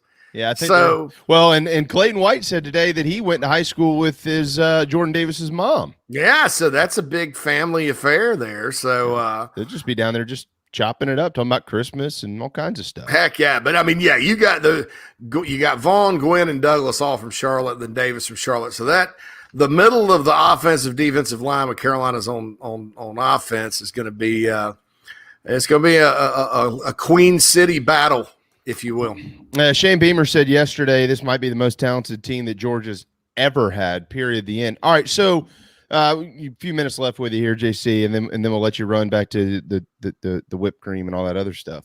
I still got to go to the store. I'm doing the Walmart grocery pickup here in 30 minutes. So all right, okay. Well, we'll let you go here in just a minute. Nah, it's fine. And now I've lost my so the word is that JT Daniels is still dealing with an oblique. Anybody that's ever had an oblique, any of you that are watching or listening right now, if you've had an oblique, like a real oblique injury, you all know it's not a quick fix. It's just not. You can do as much as you want to do for rehab and this, that, and the other. But at the end of the day, it's just rest for an oblique, and you don't want to get back too soon because you'll tear it up pretty good. But he's still got an oblique, so we'll see what that looks like. I got a feeling it's very similar to the Doty situation. Well, yeah, we expect him 100% Saturday night. Okay. So I think, we'll keep an eye on that. And then yesterday we get word that Stetson Bennett, last year's walk-on hero, and of course he's on scholarship now, he's got some back issues. He's still working through, JC, and he might be a 50-50 go at it on Saturday night. If you're a quarterback, obliques and backs are not good injuries to have when you're trying to throw the football. And so if it's not one of those two guys, they've circled, I believe his name is Carson Beck. I think he's a redshirt freshman who would probably get the start for Georgia. I did see somebody earlier ask if Jackson Muschamp would have a chance to play, and I think the answer to that question is slim to negative.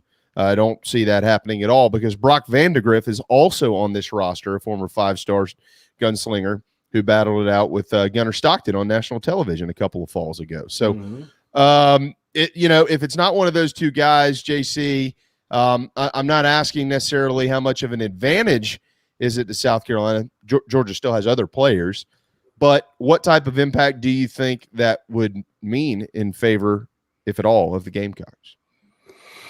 Anytime you have quarterback, look, I'll say this. I think there's a reason Kirby Smart and Todd Monken and those guys went with Stetson Bennett last week over Carson Beck. I don't know that Carson's ready. So if I'm the Gamecocks, and I know, look, everybody's like, oh, well, every time a backup quarterback gets in against the Gamecocks, he plays like a Heisman Trophy winner. And there's some truth to that. TJ Finley last year. But I think in this game, it's certainly in South Carolina's interest to have someone out there that maybe their staff isn't 100% comfortable with, because for the reasons I mentioned earlier, your quarterback's kind of the field general, getting them in the right play. If South Carolina can stop the run, which they have a chance to with their defensive line and their kind of their scheme of things, you get an inexperienced quarterback out there, you're slowing the run game down. All of a sudden, you're in the fourth quarter and, you're in a defensive struggle like we've seen across the country. So, whereas with a JT Daniels, he's experienced enough, they're comfortable enough with him, he's talented enough to where, he could sit there and pick you apart. And Stetson Bennett last week had a lot of big plays, and, he went through half the season as the starter last year. So if I'm the Gamecocks, I'm wanting the guy that hadn't played a whole lot. And then what about that Grayson Lambert? He completed like 28 out of 29 passes again. Well, that was 2015, and John Hoke was calling the defense, okay? So, yeah, that guy, Grayson Lambert for Heisman, right? 28 for 29. And Spurrier's all mad. And yeah, that was kind of when everybody – I was at my 20-year high school reunion that night, and I turned the game off. But, what about that Grayson Lambert? So, then down in Jefferson, Georgia, they're like, man, that Grayson Lambert played like a Heisman winner. He's going to win the Heisman. And 2 weeks later, they play Alabama at home. You're sitting there, and it's third quarter. It's 35-0 Alabama. And they're like, oh, he's terrible. And I think he ended up getting benched. And that was actually Rick's last year there. So, so I understand the history, but if I'm the Gamecocks and I'm wanting to stick around, I'm like, well, having a younger quarterback that's a little inexperienced, that hasn't played, even though the game's at home and all that, I'll take my chances with their running backs because they're great. Their backs are great, but they're not elite like they have been. Okay, let's be clear here. Zamir White and James Cook and Milton are really good players. They're not Nick Chubb or Sony Michel or when they had Todd Gurley. I'm asking a serious question here. I'm not trying to for people that don't pull for Carolina. Don't look at me and think I'm a homer. I'm asking a real question. I agree. Is their running back room that much better than South Carolina's? Honestly, from a talent standpoint.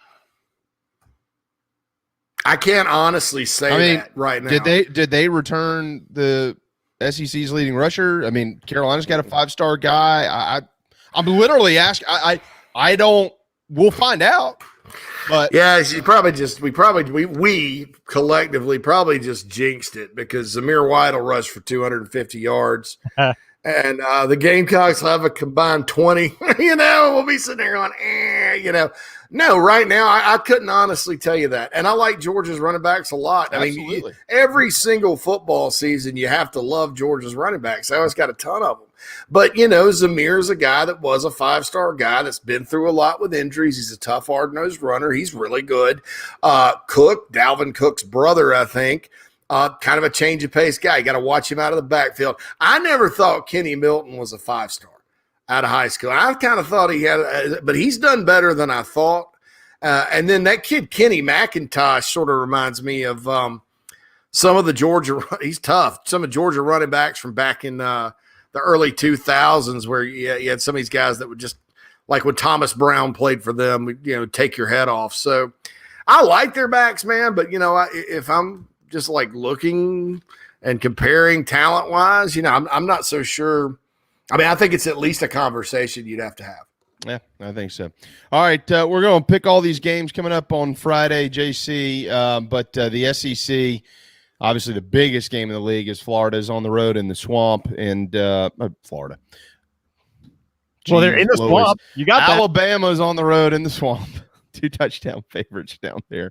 But the biggest non-con clearly is Auburn up there against Penn State, and chance to make a statement for the SEC, and obviously the Big Ten has a chance to make a statement for the Big Ten.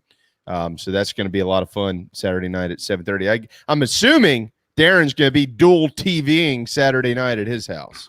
Dual 3 DTV. He's got 3. Man. Yeah, I got the whole setup. Absolutely, that's the way it's going to be. That's the way it has been. There you go. Yeah.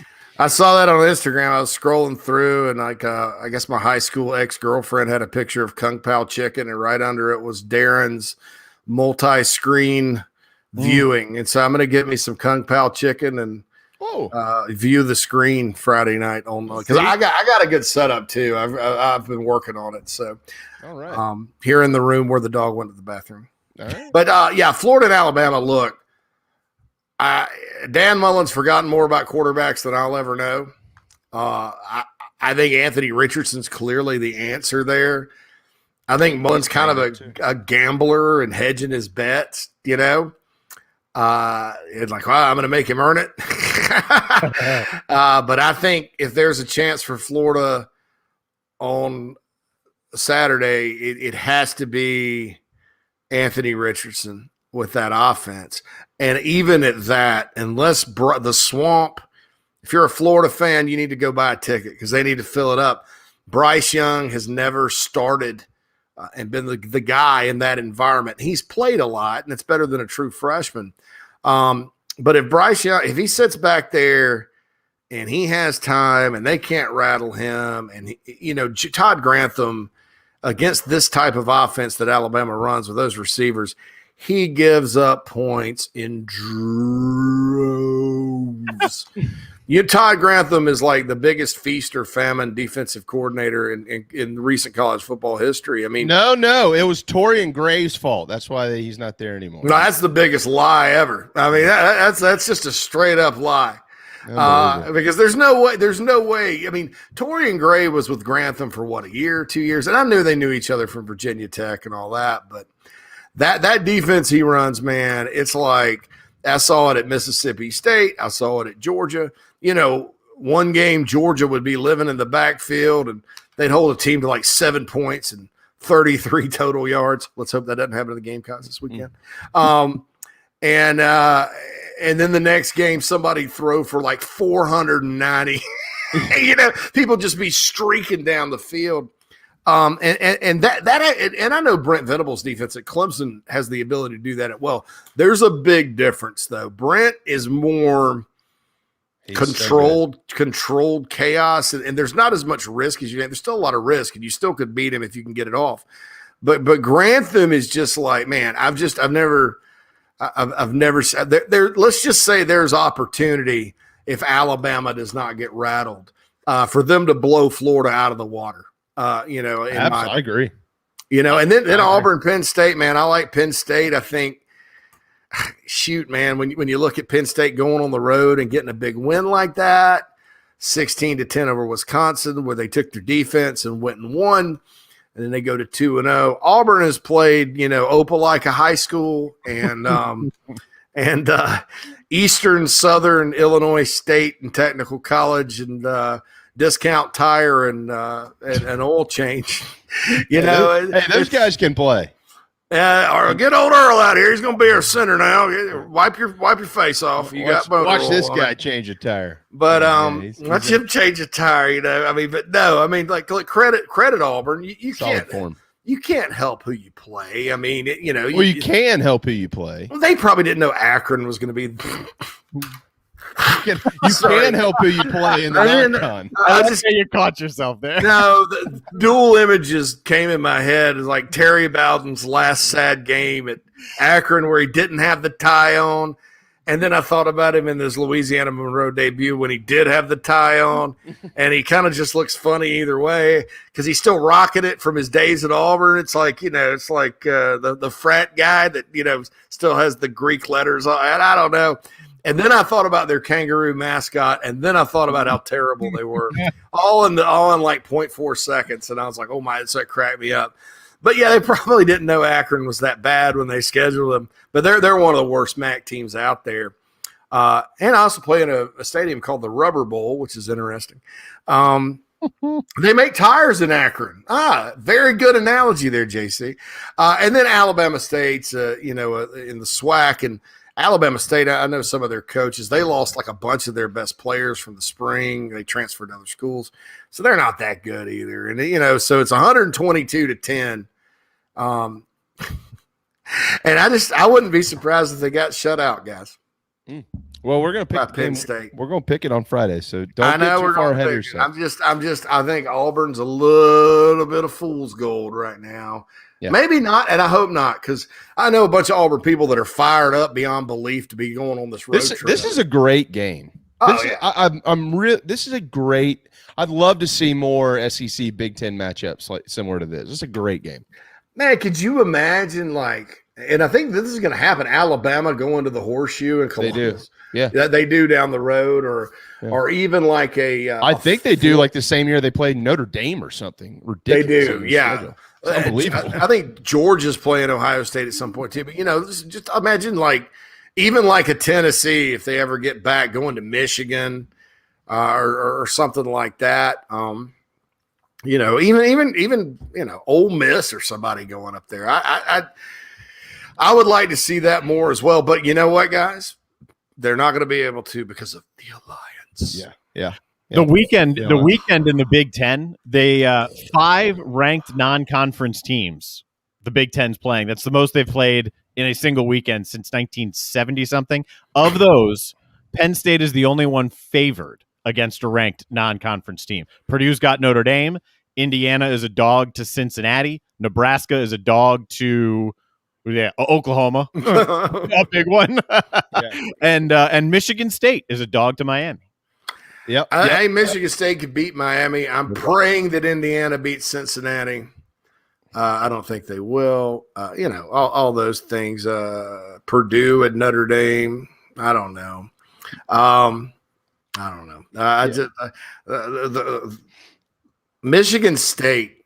Watch them against Miami. That little running back they got, unless he got hurt from Wake Forest, is a pretty good player. And I've doubted Mel Tucker before, but so far this year they've been pretty solid. So and I think Miami yet again every year we sit there and go, gosh, maybe this is the year the U comes back. But with the exception of catching a cat in a flag, which was amazing, by the way, it was one of the most amazing things I've seen in a long time. I was so happy. Yeah, they're like, oh my God, the cat, he's safe, he's alive. When they're struggling against App State, which is awful. Can you imagine Jimmy Johnson's team struggling with a team like that? No. And they better be careful this weekend. We're going to talk about that coming up. Yeah, I know. I didn't mean to get off track there. But, I'm sorry, guys.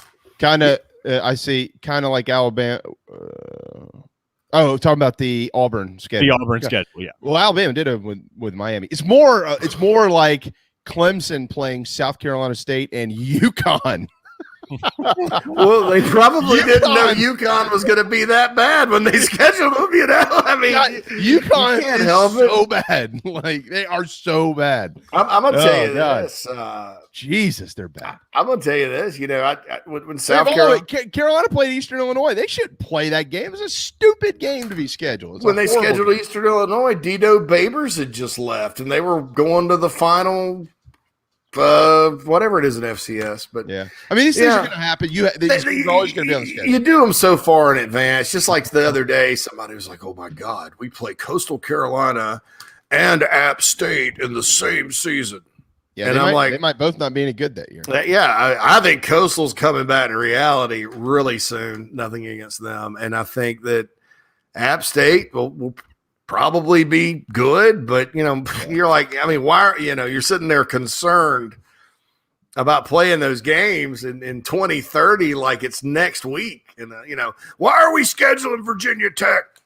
Yeah. Well, I mean, number one, only a complete moron would not play in the game in Atlanta. Number two, those games are in 2033 and 2034. I just hope I'm alive. Yeah, I hope you are as well. I mean, yeah, I hope we're still doing this here in 13 years, but that's a long time, man. And I'm like, there might not even be a Blacksburg, Virginia by then, or Columbia. I mean, you never know. And everybody's like, I can't believe that Ray Tanner. We need 3 cupcakes in Clemson, and I'm like, 2034.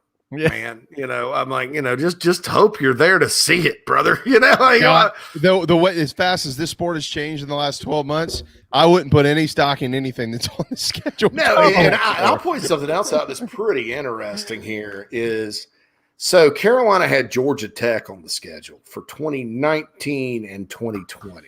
Okay. Yeah.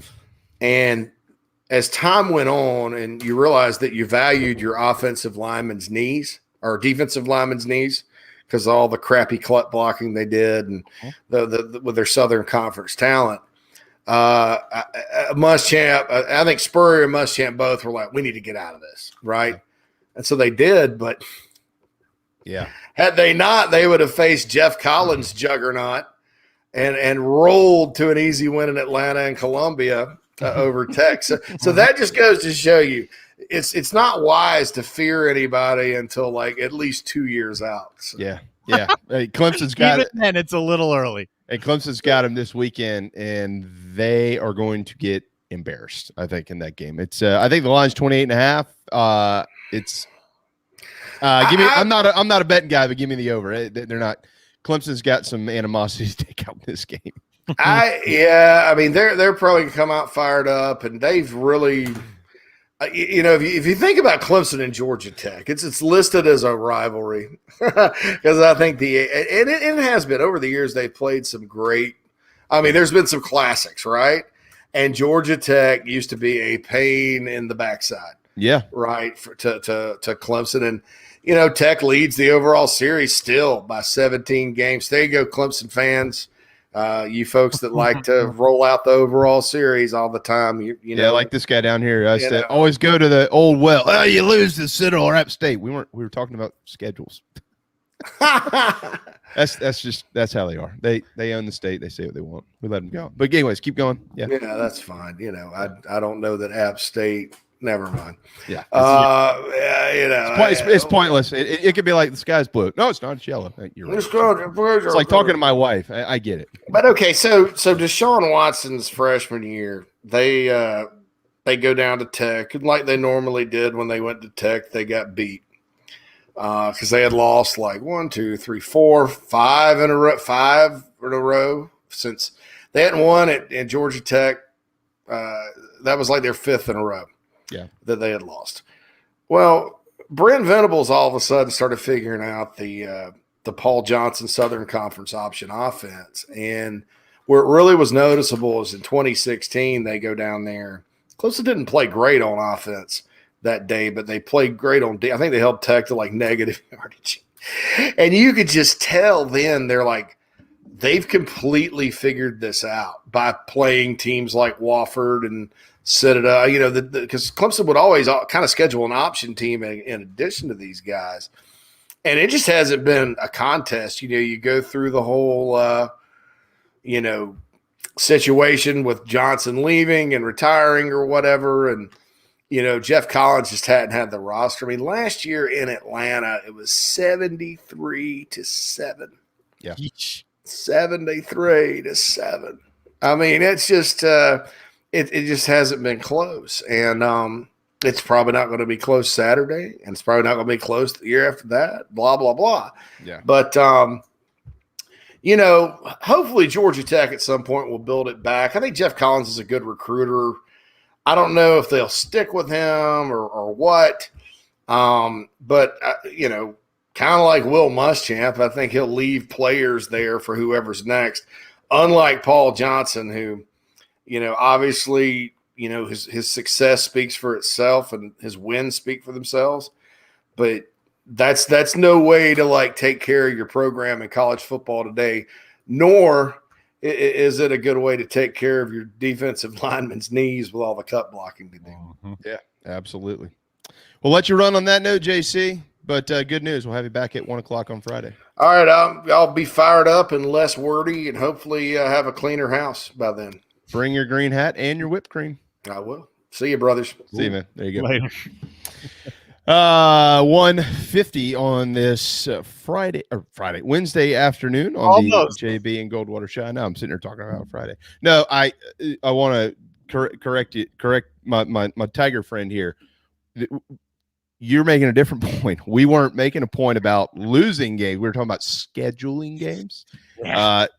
That's your point, not my point. Yes, Clemson is past that point with where the program is today. Yes, South Carolina has lost games they had no business losing. I totally agree with those things. I would also say this, much like what's happened to Alabama before and what's also happened to Clemson before, by the way, and every other program out there, it's going to happen again. Yeah. There's going to be a day where y'all suck and Carolina's really good. There's going to be a day where Alabama sucks and Auburn is really good. And that's not the point. It's football. I know. We're not spinning this wheel. I know everybody has to get a jab in because we're the winners and we own this state and we beat our chest and get tattoos of our tiger paw on our butt cheeks and stuff like that. I get it.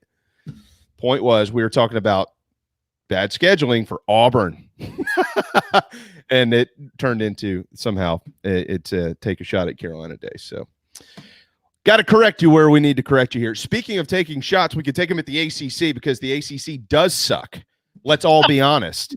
The last couple of weeks has been pretty depressing for the league, and we'll see if they can get it together this week. UCF is a 7-point favorite Friday night at Louisville, who was expected to be a little bit better this year, and they aren't. Virginia Tech has a real tough one at noon on Saturday in Morgantown, Darren, and they're 3-point dogs in Milan-Puskar Stadium, so there could be some couches burning there. Miami, of course, is going to host Michigan State. They're 6.5-point favorites in that game, but be very careful. Two different styles of football. And then you've got down the road, you got Northwestern and Duke. Northwestern and Durham is a 3-point favorite over the Blue Devils. So once again, kind of what we call them last week, blue-collar games for the SEC, and they had a couple of blue-collar games for the ACC, in which, of course, Pittsburgh won one of those. But this week is another measuring stick for where this league is. I mean, you look at everything else this weekend, Clemson is going to beat the brakes off of Georgia Tech. And my gut is, I mean, they have problems on the offensive line, but they're just going to continue to probably still get better. And there's really nothing that's going to stand much in their way. At least I don't think there is. And then everybody else, Darren, we don't really know. I mean, obviously, if Virginia Tech beats West Virginia, they're going to be 3-0, and that is a good win on the road against probably a middle-of-the-road Big 12 team. But that's still a difficult environment to go in and win. So that's a lot of credit to Va Tech if they can go get it done. And if they can, are they the second best program in the league by record? They'd be actually the best team in the league, but I would say that they might be. They might be probably based on defense alone. How about this? We've already touched on the fact that we're all somewhat surprised at the Miami line being favored against Michigan State. Have you seen the Wake Forest Florida State line? Yeah, I was just looking at it a minute ago. Wake is a 5.5 point favorite at home against the Noles. Unbelievable. It's just unbelievable. Yeah, I'm sure I'll know this answer at some point. I'm sure there's some article that's got it out already, and I just haven't seen it or bothered to look. The last time Wake Forest was favored over Florida State in a football game, it's got to be decades, right? I mean, do you think? Gotta be. Well, let's remember a couple of years ago, though, Wake was pretty good and Florida State wasn't. Maybe that was close. Maybe like 4 or 5 years ago. I wonder. Look that up for the show tomorrow. I'll try. I'd like to know because I do think that a few years ago, Wake won 7 or 8 games. That was kind of Florida right after Jimbo, and they just kind of fallen apart. So yeah, and I agree. Virginia and Pitt are good teams this year. As it pertains to where they usually are. But the conference isn't good. I mean, the Pac-12 is better than the ACC. The Big Ten is better than the ACC. The Big 12 is better than the ACC. We all know the SEC is, and they got a long ways to go to prove that they're worth anything because they, outside of beating Tennessee and Illinois for Virginia, who have they beat? Yeah, and they have the opportunity is there. Michigan State. I said this yesterday, Monday, along with Iowa and Penn State. Those are the 3 most impressive. I'm not saying they're the 3 best. They're certainly the most impressive teams in the Big Ten early on with what Michigan State has done. Clearly turned a corner. Miami has an opportunity there. Florida State has an opportunity against Wake. As strange as that sounds, you can't look awful again. And Virginia Tech going to Morgantown. Again, you touched on that again. There are opportunities out there for the ACC. They swung and missed on some last week. I thought NC State, right, against Mississippi State. I picked that one. Pitt, obviously, that one did come through. But there are opportunities for the ACC this weekend. They can cash in. Yeah, I mean, if they can cash in, it's a long year. And obviously here soon we're going to be really just cranking up the conference schedule. And so and here's what happens every year. I mean, this is with every league out there. You get these non-cons early in the season. And then if your league wins a bunch of them, you're perceived as a really good league. And then as the year goes along, if some of your good teams struggle, they struggle because it's a really good league. But if they lose these games in the non-con and then they struggle in their own league, then, the league sucks. And that's the conversation we're having right now with the Atlantic Coast Conference. And it's not me and you. Everybody out there is. If you're not looking at it through ACC sunglasses here, everybody knows they have literally gotten worse since last year based on early returns out of this league. And I don't even I wasn't expecting. Matter of fact, a couple of weeks ago, I thought this was going to be a pretty good year for the Atlantic Coast Conference. I thought Florida State had a chance to turn things around, Virginia Tech, and so far they have. And we all expected Miami and North Carolina to be pretty good. We've whispered for a while. Everybody has. Pitt and Boston College had a chance. Everybody knows about Clemson, clearly. NC State was a team that was supposed to continue what they did last year. No, we've got none of that. It's too early for some of it, right? Because NC State looked fine week 1, and then who knows week 2. So it's early to say complete trash, but the early returns are bad, right? Yeah. And there was a comment in there, Pitt and UVA are good. Pitt's a good team, right? They're not elevating your conference. They're not making your conference competitive. BC loses Jerkovic. That sucks. That sucks for the ACC. Yeah. As so much bad. As it sucks for them and for him. I think he's probably an NFL prospect. Big dude, big arm. So the opportunities, again, are there, but no. I mean, the storyline around the ACC, rightfully so, is that they fell flat on their face week 1, had a chance week 2, didn't get it done on a full scale at all. And here's another opportunity. Meanwhile, the storyline is that for them, you've got the Big Ten facing a big weekend here, a chance for them like the ACC to solidify themselves as maybe the second best league. Because right now you can make an argument that the Pac-12, at least the top grouping of them, that's the other consistent narrative that's out there. Pac-12, strong, much stronger than we thought. How good is the Pac-12? How good is the Big Ten? This weekend is an interesting weekend. There are a lot of dynamics at play. Yeah, I agree because of what UCLA has done and what Oregon has done, and you can probably throw Arizona State in there. It's a perceived notion that the Pac-12 is better. I won't go that far yet. It might be top heavy, and the middle of the league might not be really that good. But again, that's the point of this conversation. The way that things are perceived after 2 weeks, out west, pretty good. Over here, not so good. Arizona State, by the way, ranked matchup this week with BYU. So that's another big one for the Pac-12. Yeah, I'll be watching that after Carolina on Saturday night, certainly. I'll be asleep. I hope you're hungry. It is National Cheese Toast Day. It's National Linguine Day. And most importantly, it is National Double Cheeseburger Day. It's Wednesday. So you can also go get a game day burger from Dog and Duck, and on the weekends, too. That is a double cheeseburger, and it's ridiculously good. See? Most importantly, above all that, is National Tackle Kids Cancer Day. I am all about that. We're back tomorrow. Hope you had fun. JC Shurburtt, thank you. Thanks to all of you that commented, as always. I know we pick on some of you, but we love you, and we really do appreciate it. Thanks to Darren. JB and Goldwater Show, very proudly presented by Motley Rice. Back tomorrow at noon.